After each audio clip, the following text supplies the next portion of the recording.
ഇല്ല, ഇവന്റെ ഒരു തലക്കൊരു പല കൊണ്ട് അടിച്ചിട്ടാണെങ്കിലും എങ്ങനെയെങ്കിലും രക്ഷപ്പെട്ടാലോ എന്നടക്കം നമ്മൾ ചിന്തിച്ചു വേടാ. അത് ആ വീട്ടില് ഇവന്റെ അനുഭവിച്ച എല്ലാവർക്കും തോന്നുന്ന കാര്യമാണ്. ഒരിക്കലെങ്കിലും നമുക്ക് ഇവനെ കൊല്ലാനുള്ള ഒരു ദേഷ്യം വരും ഗൈസ്. അപ്പൊ നമ്മൾ ഇതിനു മുമ്പ് ഒരു വീഡിയോ ചെയ്തിട്ടുണ്ടായിരുന്നു ഈ തൊപ്പിയുടെ ഇഷ്യൂ ആയിട്ട് ബന്ധപ്പെട്ട്. ഷമീറിന്റെ യൂട്യൂബ് ചാനൽ ഇട്ട വീഡിയോ ആയിട്ട് ബന്ധപ്പെട്ട വീഡിയോ ആണ്. അതിന്റെ സെക്കൻഡ് പാർട്ട് വീഡിയോ ആണിത്. സോ ഷമീർ തന്റെ കിക്ക് സ്ട്രീമിംഗ് പ്ലാറ്റ്ഫോമിൽ വന്നിട്ട് പറഞ്ഞ കുറച്ച് കാര്യങ്ങളെ പറ്റിയാണ് ഈ വീഡിയോയിൽ നമ്മൾ നോക്കാൻ പോകുന്നത്. ആ വീഡിയോ നോക്കാം. ഞാൻ വേറൊരു കാര്യം പറയാം. അവിടെ 2 എഡിറ്റേഴ്സ് ഉണ്ടായിരുന്നു. ഒന്ന് ഡാനി, ഒന്നാകി. മനസ്സിലായി? ഇവർക്ക് സാലറി അവൻ കൊടുക്കുമായിരുന്നു. ഇവർ ഒരു ഫസ്റ്റ് ഇവർക്ക് ഫസ്റ്റ് പറഞ്ഞ സാലറി എത്ര അറിയാം? 8,000 രൂപയാവും. അങ്ങനെ എന്താന്ന് ഈ പറഞ്ഞ മാസം ലക്ഷക്കണക്കിനും കോടിക്കണക്കിനും ഉറുപ്പ് ഉണ്ടാക്കുന്ന BMW ഉള്ള തൊപ്പി കൊടുത്തുകൊണ്ടിരുന്ന പൈസ എന്ന് പറഞ്ഞാൽ 10,000 രൂപ 9,000 രൂപ എന്താ. എന്നിട്ട് അവന്മാർക്ക് 50,000 രൂപ കൊടുക്കുന്ന കണ്ടല്ലേ പറഞ്ഞത്.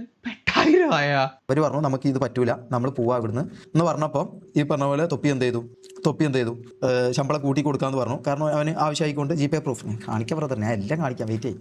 ഈ പറഞ്ഞ പോലെ അവർക്ക് ശമ്പളം കൂട്ടി കൊടുത്തു. എന്നിട്ട് അവർക്ക് മാസം എത്ര 25 അങ്ങനെ എന്തോ അവർ പറഞ്ഞു, 35 എന്തോ പറഞ്ഞു, 25 എന്തോ ഇതിൽ അവർ ബാർഗൈൻ ചെയ്തെന്തോ എത്തി. അച്ചാൻ്റെ ഇങ്ങനെയാണോ? ഞാൻ പറഞ്ഞുതരാം, എല്ലാവരും കാര്യം ഞാൻ പറഞ്ഞുതരാം. അല്ല, ഞാൻ കുറേ അധികം ഞാൻ വിശദീകരിക്കുന്നില്ല. കാരണം ഞാൻ കുറേ കാര്യങ്ങൾ ഞാൻ വിട്ടു പറഞ്ഞു കഴിഞ്ഞാൽ നാളെ ഇത് അവർ വേറെ രീതിയിൽ അതിനെ വ്യാഖ്യാനിച്ചിട്ട് അതിനുള്ള മറുപടികളും കൊണ്ടായിരിക്കും ഇവർ വരിക. അപ്പോൾ ഇവരത് പറയട്ടെ. ഇവരത് പറഞ്ഞതിന് ശേഷം ഞാനത് പറയുന്നതല്ല അതിൻ്റെ ന്യായം. അതാണ് അതിൻ്റെ ന്യായം. അപ്പം ഞാനിപ്പോൾ പറയുന്ന കാര്യം തന്നെ ഞാൻ ഒരു 10-15% കൂടുതൽ ഞാൻ വിട്ടു പറയൂല. നാളെ റാംബോ ഒരു ലൈവ് വരട്ടെ, അല്ലെങ്കിൽ തൊപ്പി ഒരു ലൈവ് വരട്ടെ, അവർക്ക് പറയാനുള്ള കാര്യങ്ങൾ പറയട്ടെ. I have proof brother, I have proof. അതുകൊണ്ടാണ് ഞാൻ ഇങ്ങനെ ഇവിടെ വന്ന് നിങ്ങളെ കണ്ടില്ല നോക്കി സംസാരിക്കുന്നത്. അതുകൊണ്ടാണ്, മനസ്സിലായോ? ഈ പറഞ്ഞ പോലെ എന്താ ഞാൻ പറഞ്ഞത്, നിങ്ങൾ നോക്കിയിട്ട് മറന്നു വന്ന് എന്താ ഞാൻ പറഞ്ഞു വന്നത്? അഖിലിനും ഡാനിയും ഇവർക്ക് സാലറി ഉണ്ടായിരുന്നു. ഇവരുടെ സാലറി ഉണ്ടായ സമയത്ത് തന്നെ ഈ പറഞ്ഞ നമുക്ക് ഞാൻ, മമ്മു, ജാസി, അസ്പാക്ക്, ആദിൽ നമ്മൾ അനുഭവിക്കുന്ന കാര്യങ്ങൾ അവിടെ കണ്ട് മനസ്സിലാക്കിയ ആൾക്കാരാ ഈ പറഞ്ഞ അഖിലും ഡാനി എന്നും പറഞ്ഞ 2 എഡിറ്റേഴ്സ്. ഇവർ ഈ പറഞ്ഞ 25,000 രൂപ വരുന്ന ജോലി ഉപേക്ഷിച്ചിട്ട് ഇവരിപ്പോൾ ചെയ്യുന്ന ജോലി എന്താ അറിയോ? അഖിൽ ചെയ്യുന്ന ജോലി എന്താ അറിയോ നിങ്ങൾക്ക്? അഖിൽ ചെയ്യുന്ന ജോലി വെൽഡിങ്ങിൻ്റെ ജോലിക്കാണ് അഖിൽ ഇപ്പോൾ പോകുന്നത്. ഓനൊരു ഒന്നാം തരം എഡിറ്ററാണ്. ഓൻ നമുക്ക് വേണ്ടി നമ്മളെ കാര്യങ്ങൾ കണ്ട് മനസ്സിലാക്കി, ഓന് കാര്യങ്ങൾ മനസ്സിലായതുകൊണ്ട് ഓൻ നമ്മുടെ കൂടെ നിന്നതുകൊണ്ട് ഓൻ ഈ പറഞ്ഞ 25,000 രൂപ തൊപ്പി ഓനോട് ചോദിച്ച ലാസ്റ്റ് ചോദിച്ച ചോദ്യമുണ്ട്, നീ ഇതുവരെ ചെയ്തതൊക്കെ അല്ലെങ്കിൽ ഈ പറഞ്ഞ പോലെ അവരുടെ കൂടെ നിന്നതൊക്കെ ഞാൻ മറക്കാം, പക്ഷേ ഇനി ഇങ്ങനെ ഒരു തെറ്റ് നിൻ്റെ അടുത്തുനിന്ന് വരൂല എന്ന് ഞാൻ ഇതാക്കുന്നു എന്ന് പറഞ്ഞപ്പോൾ അഖിൽ പറഞ്ഞ കാര്യമുണ്ട്. അഖിൽ പറഞ്ഞൊരു കാര്യമുണ്ട്. അഖിൽ പറഞ്ഞതെന്ന് പറഞ്ഞു കഴിഞ്ഞാൽ അതിൽ കസിനല്ലേ? ഏത് കസിൻ ബ്രദർ? ഏത് കുടുംബം?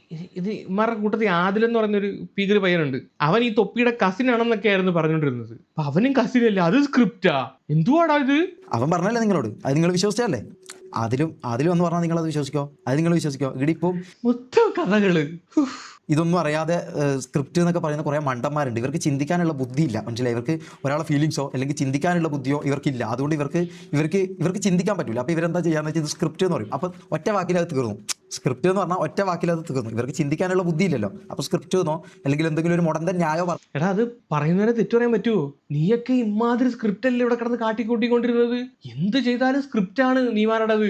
ഇതിനകത്ത് ഇപ്പം പറയുന്ന എഡിറ്ററിന്റെ കാര്യം, ആ എഡിറ്റർ പയ്യനെ ഇവൻ ഇത് കഴിഞ്ഞിട്ട് വിളിക്കുന്നുണ്ട്. അന്നേരം ഞാൻ വെക്കാൻ നിൽക്കുന്നില്ല. 7 മിനിറ്റോളം വോയിസ് അമ്മയുണ്ട്. അതിൽ അവൻ ഈ പറയുന്ന കാര്യങ്ങളെല്ലാം സമ്മതിക്കുന്നുണ്ട്. അവന് 18,000 രൂപ കൊടുക്കാമെന്നും പറഞ്ഞിട്ടാണ് വന്നത്. അതിന് പണിയില്ലെന്നും പറഞ്ഞിട്ട് ആദ്യം ഇവൻ 8,000 ആക്കുന്നു. പിന്നെ ഇവൻ പൈസ കുറവാന്ന് പറയുമ്പോഴത്തേക്ക് അവന് 12,000 കൊടുക്കുന്നു. പിന്നെ ഇവൻ പിരിഞ്ഞു പോകുന്നു. അതിനുശേഷം വേറൊരു എഡിറ്റർ വരുന്നു. അങ്ങനെ എല്ലാമാരും ഇവിടുന്ന് പിരിഞ്ഞു പോകുന്നു. ഇവൻ പറഞ്ഞത് വെച്ചിട്ട് ഈ എഡിറ്റർ പയ്യന്മാർക്ക് മാത്രമാണ് എന്തെങ്കിലും കൊടുത്തിട്ടുള്ളത്, പൈസ കൊടുത്തിട്ടുള്ളത്. കാര്യം വീഡിയോ എഡിറ്റ് ചെയ്യുന്നവന്മാരാണല്ലോ. തൊപ്പി പൈസ ഇറക്കിയിട്ടുള്ള കളികളൊന്നുമില്ല. ഇനി പൈസ അവൻ ഇറക്കുവാണെങ്കിൽ അവന് വേണ്ടിയിട്ട് ചാരിറ്റി അല്ലെങ്കിൽ ഗിവ് അവേ എന്ന് പറഞ്ഞാൽ വേറെ ആരെങ്കിലും പൈസ കൊടുക്കുന്നതായിരിക്കും, കൊളാബ് ചെയ്തിട്ടായിരിക്കും ഗിവ് അവേ കൊടുക്കുന്നത്. അന്നേരം മറ്റൊരു ഇവനെ വെച്ചിട്ട് ഗിവ് അവേ നടത്തും. അവർക്കും ഗുണം കിട്ടും, ഇവനും ഗുണം കിട്ടും. ഗിവ് അവേ ചെയ്ത് കഴിഞ്ഞാൽ തൊപ്പിക്ക് അവർ വേറെ പൈസയും കൊടുക്കും. മനസ്സിലായോ? അങ്ങനെയും വകുപ്പുണ്ട്. ഇതിനകത്ത് അച്ചായൻ്റെ ഒരു കേസ് ഞാൻ പറയുന്നുണ്ട്. അച്ചായൻ്റെ കേസ് പറയാമെന്ന്. എന്നിട്ട് പക്ഷേ ഈ ലൈവിനകത്ത് മൊത്തം അച്ചായനെ പറ്റി പറയുന്നില്ല, രക്ഷപ്പെട്ട് മിണ്ടുന്നില്ല. ഈ അച്ചായൻ്റെ അമ്മ വയ്യാതെ നടന്ന സമയത്ത് അന്നൊരു ചെറിയൊരു കോൺട്രവേഴ്സി പോലെ ഉണ്ടായിട്ടുണ്ടായിരുന്നു. അച്ചായൻ അമ്മയ്ക്ക് വേണ്ടിയിട്ട് പൈസ ചോദിച്ച് ഓൺലൈൻ മീഡിയസിൽ വന്ന് ഇറക്കുന്നുണ്ടായിരുന്നു. ഒരുപാട് ഇൻസ്റ്റാഗ്രാമിൽ ഈ വീഡിയോ ചെയ്യുന്ന ടീമിനെ കൊണ്ട്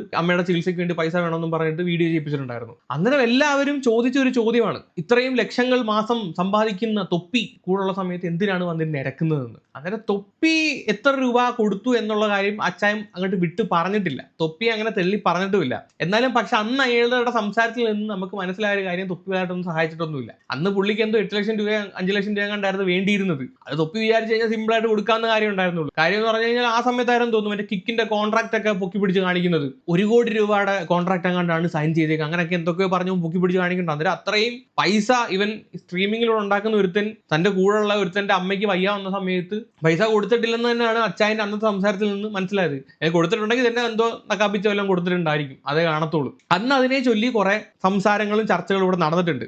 ഇന്ന് ഇവന്മാരുടെ ഈ ഒരു കഥ കേൾക്കുന്ന സമയത്ത് ഇവന്മാര് വന്നിട്ട് പറയുന്നുണ്ടല്ലോ ഷമീറിന്റെ പെങ്ങടെ കല്യാണത്തിന് പൈസ കൊടുത്തിട്ടില്ല, മമ്മുവിന്റെ ഉമ്മ വയ്യ അടക്കുന്ന സമയത്ത് അല്ലെങ്കിൽ മമ്മുവിന്റെ വീട് ശരിയാക്കാൻ വേണ്ടിയിട്ട് ഒരു രീതിയിലുള്ള സഹായവും തൊപ്പിയുടെ ഭാഗത്ത് നിന്ന് ഉണ്ടായിട്ടില്ല എന്ന് പറയുമ്പോൾ അത് വിശ്വസിക്കേണ്ടിയിരിക്കുന്ന കാര്യം തന്നെയാണ്. കാര്യം എന്ന് പറഞ്ഞാൽ തൊപ്പി അവന് വേണ്ടിയിട്ട് മാത്രമേ പൈസ ഇറക്കത്തുള്ളൂ, അവന് ലാഭമുള്ള കാര്യങ്ങൾക്ക് വേണ്ടി മാത്രമേ പൈസ ഇറക്കത്തുള്ളൂ എന്നാണ് ഇവന്മാരുടെ സംസാരത്തിൽ മനസ്സിലാവുന്നത്. തൊപ്പിയുടെ വർഷം കാണും, അത് വന്നിട്ട് അവൻ പറയട്ടെ, അന്നേരം നമുക്ക് നോക്കാം എന്താണ് ഇതിനകത്തുള്ള യാഥാർത്ഥ്യം ഒന്ന് ചിന്തിക്കാം. ഓന് പല ആൾക്കാർക്കും പല എന്താ മറ്റേ താത്തകൾക്കെല്ലാം ഒരു ഫോൺ മേടിച്ചു കൊടുത്തില്ലേ, അങ്ങനെയൊക്കെ നിങ്ങൾക്ക് ചിന്തിക്കാം ഗൈസ്. അതൊക്കെ കണ്ടന്റ്. ഓനൊരാൾക്ക് ഒരു 50 രൂപ കൊടുക്കുന്നുണ്ടെങ്കിൽ, ഒരു 100 രൂപ കൊടുക്കുന്നുണ്ടെങ്കിൽ അത് ക്യാമറന്റെ മുമ്പിലല്ലാതെ ഓനൊരാൾക്ക് 100 രൂപ കൊടുക്കുന്നത് ഞാൻ ഇന്നേ വരാണ്ടില്ല. വെയ്യോര കച്ചവടക്കാരുണ്ടല്ലോ, വെയ്യോര കച്ചവടക്കാരെടുത്ത് നിന്ന് മറ്റേ ഇതുണ്ടല്ലോ പേരക്ക, ഓന് പേരക്ക കൂടുതൽ ഇഷ്ടമാണ്. പേരക്ക ഓന് കിലോ 80 രൂപ പറഞ്ഞു കഴിഞ്ഞാൽ 60 രൂപ കൊടുത്തിട്ട് ഓനത് വാങ്ങും. മനസ്സിലാവും?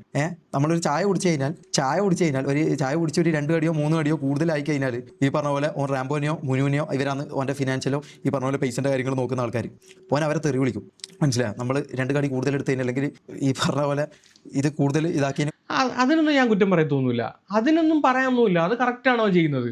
അവൻ ഇതൊരു ബിസിനസ് ആയിട്ടാണ് കൊണ്ടുപോകുന്നത്. അന്നേരം നീയൊക്കെ പോയിട്ട് തോന്നിയ പോലെ കഴിയാൻ നിന്ന് കഴിഞ്ഞാൽ അവന്റെ പോക്കറ്റിൽ നിന്നാണ് പൈസ പോകുന്നത്. അതൊക്കെ കറക്റ്റാണ്, അതങ്ങനെ തന്നെ വേണം. നമ്മളൊരു ബിസിനസ് ചെയ്ത് അതിനകത്ത് പൈസ ഉണ്ടാക്കണമെങ്കിൽ, പ്രോഫിറ്റ് ഉണ്ടാക്കണമെങ്കിൽ ഈ രീതിയിലുള്ള കുറെ റൂൾസ് റെഗുലേഷൻസ് ഒക്കെ കൊണ്ടുവരണം. അതിനകത്ത് തെറ്റൊന്നും പറയാനൊന്നുമില്ല. പക്ഷെ ഇവന്മാര് ഈ ജനങ്ങളെ തെറ്റിദ്ധരിപ്പിച്ചു. ഇവന്മാർ തമ്മിലൊരു ഫ്രണ്ട്ഷിപ്പ് അല്ലെങ്കിൽ ഒരു ബ്രദർ ബോണ്ടൊക്കെയാണ് ഉള്ളതെന്ന്. പിന്നെ ഇവന്മാർ വന്ന് ഈ തുറന്നു പറയുമ്പോഴാണ് മനസ്സിലാവുന്നത് അങ്ങനെയൊന്നുമില്ല, ഇത് പ്യുവർ ബിസിനസ് മാത്രമായിരുന്നു. ഇവന്മാർ അവന്റെ പണിക്കാർ മാത്രമായിരുന്നു, പക്ഷെ ശമ്പളം ഇല്ലാത്ത ബംഗാളികളായിരുന്നു എന്നുള്ള കാര്യം കൂടി ഇപ്പോഴാണ് മനസ്സിലാക്കുന്നത്. തെറി വിളിക്കും. നമ്മളല്ല വിളിക്കുക റാംബോനെയോ തൊപ്പീനെയോ നമ്മളെ മുമ്പിൽ വെച്ച് തെറി വിളിക്കും. എന്ത് ഈ പറഞ്ഞ പോലെ മര്യാദയ്ക്ക് പൈസ ചിലവാക്കാൻ അറിയണോടാ, അല്ലാണ്ട് കണ്ട ഇവന്മാർ വാങ്ങി തിന്നതിനുള്ള പൈസ കൊടുത്തിട്ട് വരാനല്ല നിന്നെല്ലാം ആക്കിയതെന്ന് പറയും. മനസ്സിലാവും? അതൊക്കെ ഓൻ്റെ എന്താ പറയുക ചിലവ് ചുരുക്കുന്നതിൻ്റെ ഭാഗമായിട്ട് നമുക്ക് കണക്കാക്കാം. ഈ പറഞ്ഞ പോലെ ഓന് നമ്മളെല്ലാവരും പോറ്റുന്നുണ്ട്, നമുക്ക് എല്ലാവർക്കും കിടക്കാനൊരു സ്ഥലവും തരുന്നുണ്ട്, നമുക്ക് കഴിക്കാൻ 3 നേരം ഫുഡും തരുന്നുണ്ട്. ഫുഡ് 2 രീതിയിലാണെങ്കിൽ പോലും ഓൻ തരുന്നുണ്ട്. മനസ്സിലാവും? അത് നമുക്ക് കിട്ടുന്നുണ്ട്. ആ ഒരു ഇതിലും അങ്ങനെയൊക്കെയാണ് നമ്മൾ പോയത്. പിന്നെ ഞാൻ ചിന്തിച്ച ഒരു കാര്യം എന്ന് പറഞ്ഞു കഴിഞ്ഞാൽ ഓൻ പല ആൾക്കാരോടും പലതും ചെയ്തിട്ടുണ്ട്. ഈവൻ അച്ചായനോട് പോലും, അച്ചായൻ്റെ ഇതായപ്പോൾ പോലും ഓൻ പല കാര്യങ്ങളും ചെയ്തിട്ടുണ്ട്. അതുപോലും ഞാൻ വിചാരിച്ചു എന്നോടല്ലല്ലോ, അല്ലെങ്കിൽ നമ്മളോടല്ലല്ലോ, നമ്മളൊരു ഫാമിലി അല്ലേ, നമ്മൾ ഓൻ്റെ കൂടെ നിൽക്കുന്ന ആൾക്കാരല്ലേ, നമ്മൾ ഓൻ്റെ കൂടെയുള്ള ആൾക്കാരല്ലേ. അപ്പോൾ നമ്മളോട് അങ്ങനെ ഓൻ ചെയ്യൂലല്ലോ.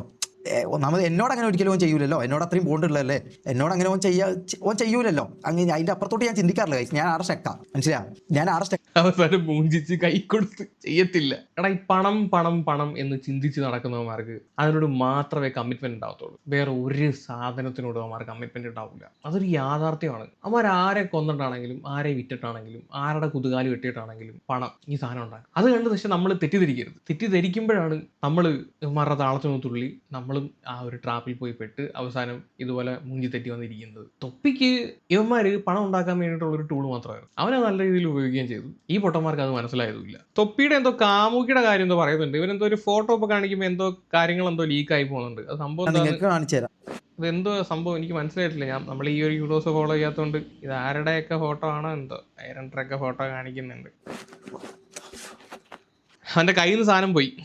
അവൻ ഓർത്തില്ല അതിനകത്ത് എന്തോ ഫോട്ടോ ഉള്ളത്. എന്താണെങ്കിലും നാളെ മനസ്സിലാവും ആരാണ് അവൻ്റെ തൊപ്പിയുടെ പുതിയ ഗേൾഫ്രണ്ട് എന്ന്. അതാണെന്ന് തോന്നുന്നു ഇപ്പം ലീക്ക് ആയത്. കുറെ അവന്മാർ അന്ന് സ്പാം ചെയ്യുന്നുണ്ടായിരുന്നു തൊപ്പിയുടെ ഗേൾഫ്രണ്ട് ലീക്ക് എന്നും പറഞ്ഞിട്ട്. ഇനി ഇവൻ കാണിക്കാൻ പോകുന്നത് മറ്റേ ഈ കുക്ക് ജാസി എന്ന് പറഞ്ഞിട്ടുണ്ട്. അവനൊരു PC കൊടുത്തിട്ടുണ്ടായിരുന്നു അവൻ്റെ ബർത്ത്ഡേക്ക്. അതിന്റെ പിന്നിലുള്ള കഥയാണ് ഇനി പറയാൻ പോകുന്നത്. അതൊന്ന് കേക്ക്. എന്ത് വൈബായിരുന്നല്ലേ. നമുക്കൊരു മാസം ഒരു 5000 രൂപ നമുക്ക് ഒരു 3000 ഇപ്പം മാസം തരണ്ടടാ. നമുക്ക് പൈസ വേണ്ട. ഒരാവശ്യം വരുമ്പോൾ ഇവന്റെ ഉമ്മാക്ക് ഹോസ്പിറ്റലായിട്ട് ഒരു ആവശ്യം വരുമ്പോൾ, എൻ്റെ വീട്ടിലൊരു ആവശ്യം വരുമ്പോൾ അതിന് ഒരു പൈസ തന്നാൽ മതിയായിരുന്നടാ. നമ്മൾ ഈ പറഞ്ഞ പോലെ ഒന്നിന്റെ ആവശ്യം നമുക്ക് വരില്ലായിരുന്നു. മനസ്സിലാവും? സംഭവം അത് തന്നെ. ഞാൻ നേരത്തെ പറഞ്ഞില്ലേ, യവന്മാർക്ക് കിടക്കാൻ ഒരിടവും കഴിക്കാൻ ഫുഡും കിട്ടിയപ്പോഴത്തേക്ക് ഇവന്മാർ അവിടെ അങ്ങ് കൂടി. പ്രത്യേകിച്ച് പണിക്കൊന്നും പോകണ്ടല്ലോ. ഒരു ലൈവ് സ്ട്രീമിൽ വരിക, 2-3 മണിക്കൂർ കടന്ന് ഗോഷ്ഠകൾ കാണിക്കുക, ആ ഒരു സുഖം പിടിച്ചങ്ങ് നിന്ന് കുറച്ചുകൊണ്ട് കഴിഞ്ഞപ്പോഴത്തേക്ക് ഇതുകൊണ്ട് ജീവിതം മുന്നോട്ട് പോകാൻ പറ്റത്തില്ല എന്ന് മനസ്സിലായപ്പോഴത്തേക്കാണ് ഇവന്മാർക്ക് ബോധം ഉദിച്ചത്. അപ്പം പൈസ ചോദിക്കുന്നു. ചോദിക്കുന്നു. എന്തെങ്കിലും പ്രശ്നം വന്ന സമയത്താണ് പൈസ ചോദിച്ചു ചെല്ലുന്നത്. അവൻ അന്നേരം തൊപ്പി അവന്റെ തനിക്കുണം കാണിക്കുന്നു. ഇവന്മാർ അന്നേരമാണ് മനസ്സിലാവുന്നത് ഞങ്ങൾ അന്തസ്സായിട്ട് വലിപ്പിക്കപ്പെട്ടു എന്ന്. ഇതിനകത്ത് തന്നെ പറഞ്ഞിട്ടില്ല എന്ത് വൈബായിരുന്നു എന്ന്. സംഭവം വൈബൊക്കെ ഉണ്ടായിരുന്നു അന്നേരം. ഒരു എൻജോയ്മെന്റ് ഒക്കെ ഇല്ലെന്നൊക്കെ പറഞ്ഞു കഴിഞ്ഞാൽ അത് നമ്മൾ വിശ്വസിക്കൂല. എൻജോയ്മെന്റ് ഒക്കെ ഉണ്ടായിരുന്നു. അവന്റെ വാക്കിൽ നിന്ന് തന്നെ അത് വളരെ വ്യക്തമായിട്ടുള്ള കാര്യമാണ്. എൻജോയ്മെന്റ് ഇല്ലാതെ ഇടേ 2-2.5 കൊല്ലമൊക്കെ ഒരുത്തൻ അവിടെ കിടക്കും എന്നൊക്കെ പറഞ്ഞു. ഇത് ജയിലാ. നമ്മൾ അടിമയായിട്ട് ഒരുത്തന്റെ ഈ 2026 അടിമയായിട്ട് തൊപ്പിയുടെ അടിമയായിട്ട് അവിടെ കിടക്കൂ. അങ്ങനൊന്നും പറയൊന്നും വേണ്ട. അവിടെ എന്തൊക്കെയോ ഉമാർക്ക് അവിടെ പിടിച്ച് നിൽക്കാൻ വേണ്ടിയിട്ടുള്ള വകുപ്പുകൾ ഉണ്ടായിരുന്നു. ഈ പൈസയുടെ സംഭവം വന്നപ്പോഴത്തേക്ക് ആർക്കും അങ്ങോട്ട് അക്സെപ്റ്റ് ചെയ്യുന്നില്ല. അവന്മാരുടെ നീഡ്സിനനുസരിച്ചിട്ട് പൈസ കൊടുക്കാതെ വന്നപ്പോഴത്തേക്ക് അവന്മാർ തിരിഞ്ഞു. ഇതാണ് സംഭവം. തൊപ്പി ചിലപ്പോൾ കാൽക്കുലേറ്റ് എങ്ങനെ ആയിരിക്കും? കഴിക്കാൻ, കിടക്കാൻ, അതുപോലെ തന്നെ ട്രാവൽ ചെയ്യാൻ, ഇതെല്ലാത്തിനും വേറെ പ്രത്യേകിച്ച് ചിലവൊന്നുമില്ല. ഇതെല്ലാം കൂടെ ഒരു 10,000-10,000 രൂപ പെർ ഹെഡ് ആയിരിക്കും തൊപ്പി കണക്ക് കൂട്ടിയത്. ഇവന്മാരെ തീറ്റിപ്പോറ്റുന്ന ആ ചെലവിന് പുറമെ സാലറിയും കൂടെ കൊടുത്തു കഴിഞ്ഞാൽ അതൊരു അധിക ബാധ്യതയായിട്ട് തൊപ്പിക്ക് തോന്നിയിട്ടുണ്ടാവും. മനസ്സിലായോ? ചിലപ്പോൾ നാളെ കണക്കുമായിട്ട് വരും തൊപ്പി. താണ്ടെ മമ്മൂ തിന്ന് തൂറിയത് ഇത്ര, ഷമീറിന് ചെലവാക്കിയത് ഇത്ര എന്നും പറഞ്ഞ തൊപ്പി വയ്ക്കാനും കണക്കുമായിട്ട് വരും. നോക്കിക്കോ. അന്നേരം ഇതെല്ലാം ചിലപ്പോൾ തിരികെയും ചെയ്യും. ഇപ്പം തൊപ്പിയെ തെറി വിളിച്ചോണ്ടിരിക്കുന്നവർക്ക് നാളെ വന്നിട്ട് ഉമ്മാരെ തെറി വിളിക്കാൻ തുടങ്ങും. ഇത്രയൊക്കെ നിനക്ക് വേണ്ടി ആകുമ്പോൾ അവൻ ഇത്രയും ചെലവാക്കി ഇല്ലയോടാ, എന്നിട്ടാണോ നീയൊക്കെ പോയി പൈസ ചോദിക്കാൻ ചോദിച്ചിട്ട് മിക്കാറും വരും. അപ്പൊ ഒന്നും കാണാതെ ഇത്രയും കാലം നിന്നു എന്ന് പറഞ്ഞു കഴിഞ്ഞാൽ അത് നേരത്തെ ഞാൻ പറഞ്ഞ പോലെ വിശ്വസിക്കാൻ ബുദ്ധിമുട്ടുണ്ട്. എന്റെയോ ഇവന്റെയോ വീട്ടിലൊരു ആവശ്യം വന്നപ്പോൾ അതിന് 2 രൂപ തന്നിരുന്നെങ്കിൽ ഈ പറഞ്ഞ പോലെ പ്രശ്നങ്ങൾ വരില്ലായിരുന്നു. അതാണ് ആ സമയത്ത് അവൻ തൊപ്പി പൈസ കൊടുത്തായിരുന്നെങ്കിൽ ഇവന്മാരെന്നും അടിമയായിട്ട് അവിടെ നിന്നേനെ. അതിന് അവന്മാർ തയ്യാറാണ്. പണിയെടുക്കണ്ടല്ലോ, വേറെ കാര്യങ്ങളൊന്നും അറിയണ്ടല്ലോ, ഒന്നും അറിയണ്ട. മടിയന്മാര് മല നോക്കുമെന്നൊക്കെ പറഞ്ഞ എത്ര കറക്റ്റാണ്. മടിയന്മാര് തൊപ്പിയുടെ മൂടിയ വന്നു, അവൻ ദൂരിയിട്ട് കൊടുത്തു. പോലും പിടിച്ചു നോക്കാന്ന് പറഞ്ഞാൽ ഇവൻ തന്നെ മാസം 10-30 ലക്ഷം രൂപ ഇവൻ ഉണ്ടാക്കുന്നുണ്ടാവും. ഇവന് മറ്റേ പ്രൊമോഷനിലൂടെയും കാര്യങ്ങളിലൂടെയും. പിന്നെ എന്തിനാണ് നമ്മളെ കിട്ടുന്ന നക്കാപ്പിച്ചയും കൂടി എന്തിനാണ് അങ്ങനെ ചെയ്തത് എന്നുള്ളൊരു ഇതാണ് കൈസ്. നമുക്ക് ഏറ്റവും കൂടുതൽ ഇതായത് ഇവന്റെ അത്രയും പൈസ ഉണ്ടായിട്ടും നമുക്കൊരു 2 രൂപ ഇവൻ ശരിക്കും പറഞ്ഞാൽ വളർത്തി. എന്തിനാ വളർത്തിയെന്നറിയോ? ഈ പറഞ്ഞ പോലെ ഇവന് വേണ്ടി പിന്നെയും പൈസ ഉണ്ടാക്കി കൊടുക്കാനും ഇവന് വേണ്ടി ഇവന്റെ നിലനിൽപ്പിന് വേണ്ടിയിട്ടും ഇവന് പൈസ ഉണ്ടാക്കാൻ വേണ്ടിയിട്ടും ഇവൻ വളർത്തിയിട്ടുണ്ട്. വളർത്തിയിട്ടുണ്ട്. അത് ഞാൻ ഇല്ലാന്ന് പറയുന്നില്ല. ഇവൻ വളർത്തിയിട്ടുണ്ട്. ഇവൻ വളർത്തി നമുക്ക് വാച്ചിങ് ആയിട്ട് തന്നിട്ടുണ്ട്. നമുക്ക് പറ്റാവുന്ന കാര്യങ്ങളൊക്കെ ഇവനെ കൊണ്ട് പറ്റാവുന്ന കാര്യം 100% ഇട്ട് ചെയ്തിട്ടുണ്ട്. അത് എന്തിനാ ചെയ്തതെന്നുള്ളത് പിന്നെ എപ്പോൾ മനസ്സിലായെന്നറിയോ? ഈ പറഞ്ഞ പോലെ നമ്മൾ 1 രൂപ ചോദിച്ചപ്പോൾ ആണ് ഈ പറഞ്ഞ സത്യം എൻ്റെ വായിന്ന് വന്നത്. എന്ത് എടാ നാളെ നിങ്ങളൊക്കെ ഇവിടെ ഇതാക്കുന്നത് എനിക്ക് കാര്യങ്ങൾ ഇതാക്കാനും എൻ്റെ കാര്യങ്ങൾ ഇതാക്കാനും വേണ്ടിയിട്ടാണ്. അപ്പോൾ അതിന് വേണ്ടിയിട്ടാണ് നിർത്തിക്കുന്നത്. അപ്പോൾ ഇവിടെ ഞാൻ പറയുന്ന റൂളും ഞാൻ പറയുന്ന കാര്യങ്ങളും മാത്രമേ നടക്കൂ. അങ്ങനെയാണെങ്കിൽ മാത്രമേ ഇവിടെ മുമ്പോട്ട് പോകും. അല്ലാന്നുണ്ടെങ്കിൽ നീ എല്ലാം ഒറ്റയ്ക്ക് പോയിട്ട് മൂഞ്ചിക്കോ. എന്നോട് പറഞ്ഞ കാര്യം അത്. എന്നോട് പറഞ്ഞ കാര്യം നീ ഒറ്റയ്ക്ക് പോയി മൂഞ്ചടാ എന്നാണ് എന്നോട് പറഞ്ഞ കാര്യം. മനസ്സിലാ? അതിന്റെ വാശിന്റെ പുറത്ത് തന്നെയാണ് ഞാൻ എൻ്റെ ഉമ്മാന്റെ സ്വർണം വിറ്റ് പുതിയ PC എടുത്ത് അവൻ സ്ട്രീമിങ് തുടങ്ങി. ഇതാണ് കഥ. പറഞ്ഞു വന്ന കഥ ഇതല്ലല്ലോ. മറ്റവന് PC എടുത്ത കഥയായിരുന്നു. അത് ഇതിനേക്കാളും കോമഡിയാ. അതുകൂടെ ഒന്ന് കേട്ടോ. 10-15 മിനിറ്റ് ഉണ്ട്. ഇതാണ് ജാസിക്ക് കൊടുത്ത PC. ഇതാണ് ജാസിയുടെ PC. മനസ്സിലാ? നിങ്ങൾ കണ്ടിട്ടുണ്ടാവും ഈ പറഞ്ഞ ഇത്. അഖിൽ എഡിറ്റർ അത് ബ്രോ അഖിലിനൊക്കെ വിളിച്ചു. അഖിലൊക്കെ പറയാൻ അഖിലൊക്കെ ഇപ്പൊ ഞാൻ സ്റ്റൂൾ എടുക്കണം ഇതുണ്ടായെന്ന് വെച്ചാല് അപ്പൊ ഞാൻ പറഞ്ഞത് മനസ്സിലായോ? PC കൊടുത്തു എന്ന് പറഞ്ഞത് അല്ലേ? അത് കണ്ടല്ലോ, നിങ്ങൾ കണ്ടല്ലോ. അത്രയും ഇതില്ലാത്ത ആൾക്കാരുണ്ട്. നിങ്ങൾ അങ്ങനെ ആക്കിയതാണ് അവര്. അതുകൊണ്ട് അവരോടാണ് ഞാൻ പറയുന്നത്. ഈ പറഞ്ഞ പോലെ തൊപ്പി ജാസിക്ക് ഒരു PC കൊടുത്തല്ലോ. അത് നിങ്ങൾ കണ്ടല്ലോ. കണ്ണുകൊണ്ടത് കണ്ടല്ലോ. ഓക്കെ, കണ്ടു. ആ PC എവിടെ ജാസി? PC എന്ന് വെച്ച് കഴിഞ്ഞാല് ഞാന് ഈ PC-ന്റെ കാര്യം അറിയാത്തവർക്ക് വേണ്ടിയിട്ട് വേണ്ട. ഇവനാണ് ജാസി, അവന്മാരുടെ കുക്ക്. ഇവനെ അവന്മാര് ഹയർ ചെയ്തതാണ്, പൈസക്ക് ഹയർ ചെയ്തതാണ്. ഇപ്പോഴാണ് ഇതിനകത്താണ് വന്ന് പറയുന്നത് 3-4 മാസമായിട്ട് വർക്ക് ചെയ്യുന്നു, നയ പൈസ കൊടുത്തിട്ടില്ല. കുക്കാണ്, കുക്കിന് പോലും പൈസ കൊടുത്തിട്ടില്ല എന്നാണ് പറയുന്നത്. സന്തോഷമായി ഇത് ഡിക്ലെയർ ചെയ്തപ്പല്ലോ. ഇത് കഴിഞ്ഞിട്ട് ഈ സംഭവം കഴിഞ്ഞല്ലോ, ഈ പരിപാടിയുടെ കഴിഞ്ഞിട്ട് ഞാൻ പിന്നെ എന്താ പറയുക, പരിപാടിയൊക്കെ ഒന്ന് ഇതായി ലൈവെല്ലാം കഴിഞ്ഞ് ഞാൻ പിന്നെ ഇവൻ്റെ റൂമിൽ പോയി. അപ്പോൾ റൂമിൽ പോയിട്ട് പിന്നെ ഫുൾ ഹാപ്പിയാണ്. ഇതേ ലൈവിൽ തന്നെ എന്നോട് പറഞ്ഞത് ഇനി ഫുഡ് ഉണ്ടാക്കാൻ വേണ്ടി മെൽവിനെ എടുക്കാന്നൊക്കെ പറഞ്ഞു. അല്ല, എനിക്ക് ഏറ്റവും വലിയ ഇതുണ്ടായെന്ന് വെച്ചാൽ അപ്പോൾ ഞാൻ പോയി ചോദിച്ചു നീ അത് എന്തെല്ലാം കാര്യങ്ങൾ, അപ്പോൾ താങ്ക് യു എന്നൊക്കെ പറഞ്ഞ്. അപ്പോൾ എന്നോട് എന്തിനാന്ന്?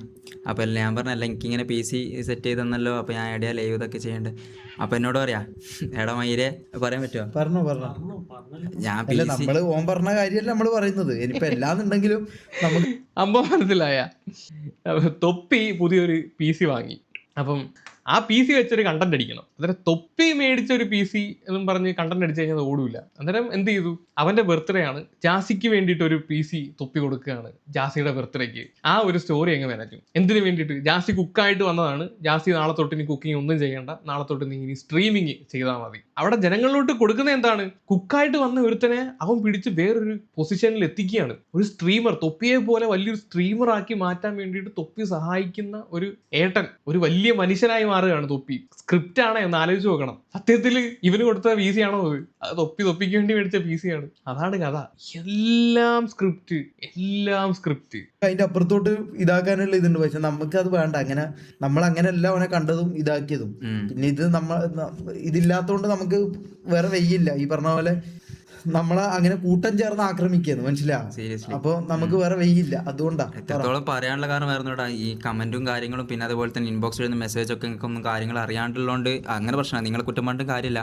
അപ്പൊ എന്നിട്ട് എന്നോട് പറഞ്ഞൊരു കാര്യം എന്ന് വെച്ചാൽ, എടാ ഇവന്മാരിപ്പോ വന്നിട്ട് ഈ ഒരു കാര്യങ്ങൾ തുറന്ന് ഇത്രയും മാസത്തിന് ശേഷം പറയാനുള്ള കാര്യമാണ് പറഞ്ഞത്. ഇവന്മാർക്ക് സ്ഥിരമായിട്ട് നേരത്തെ ഐ ലവ് യു ഇഷ്ടമാണ് എന്നൊക്കെ പറഞ്ഞ് വന്ന വ്യക്തികൾ ഇൻബോക്സിൽ വളരെ കാര്യമായിട്ട് മെസ്സേജ് അയച്ചുകൊണ്ടിരുന്ന ആളുകൾ ഇപ്പൊ വന്നിരുന്നിട്ട് പച്ചത്തെറിയാണ് വിളിക്കുന്നത്. ഇപ്പൊ ഈ തൊപ്പി ഇവന്മാരുമായിട്ട് സെപ്പറേറ്റ് ആയി പോയത് ഇവന്മാരുടെ കഴപ്പ് കാരണമാണ് എന്നുള്ള രീതിയിലാണ് ഒരു വിഭാഗം ആളുകൾ കരുതുന്നത്. ഇവന്മാരുടെ ഫോളോവേഴ്സ് ആരായാലും എന്ത് നമുക്കൊരു തേങ്ങയില്ല, നമ്മൾ ഇവന്മാരൊന്നും ഫോളോ ചെയ്യുന്നതല്ല. എന്തെങ്കിലും ഇങ്ങനെ കോൺട്രവേഴ്സി ചെയ്യുമ്പോൾ കാണുന്നതല്ല, വേറെ രീതിയിലൊന്നും നമ്മൾ ഫോളോ ചെയ്യുന്നില്ല. അപ്പം അവര് വന്നിട്ട് ഇവന്മാരെ തെറി വിളിക്കുന്നു. ഇവന്മാർക്കാണ് തെറിവിളി മൊത്തം. തൊപ്പിയ നീമാരെല്ലാം കൂടെ മൂഞ്ചിച്ച് എന്നുള്ള രീതിയിൽ. അതുകൊണ്ട് ഇപ്പൊ ഒന്ന് തുറന്നു പറയുന്നു എന്നാണ് എനിക്ക് തോന്നുന്നില്ല. അത് തന്നെയാണ് റീസൺ എന്ന് 5 മാസം ഇവന്മാരെ തെറിവിളി കേട്ടുവരുന്നു.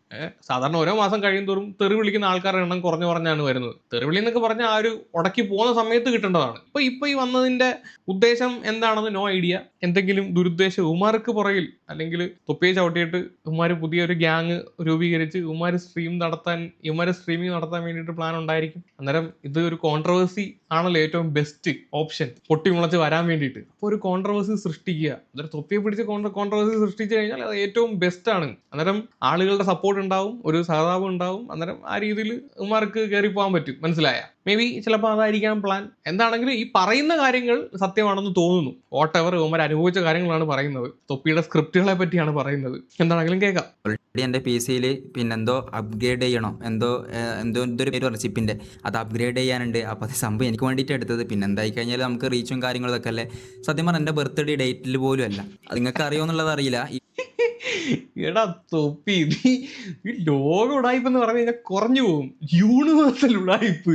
PC എടുത്തിട്ട് അവന്റെ ബർത്ത്ഡേ പോലും അല്ല ഇത്. എനിക്ക് തോന്നുന്നു ഇവന്റെ ഉമ്മുമ്മ മരിച്ചെന്നും പറഞ്ഞ് ആദ്യം ഒരു സ്റ്റോറി ഇറക്കിയിട്ടുണ്ടായിരുന്നു. ഇവൻ വന്ന് കയറി അന്ന് തന്നെ ഇവന്റെ മൂത്തുമ്മയോ അതിന് കഥ വല്ലതും ആണോ? അതിനെപ്പറ്റി എന്തെങ്കിലും ആണോ?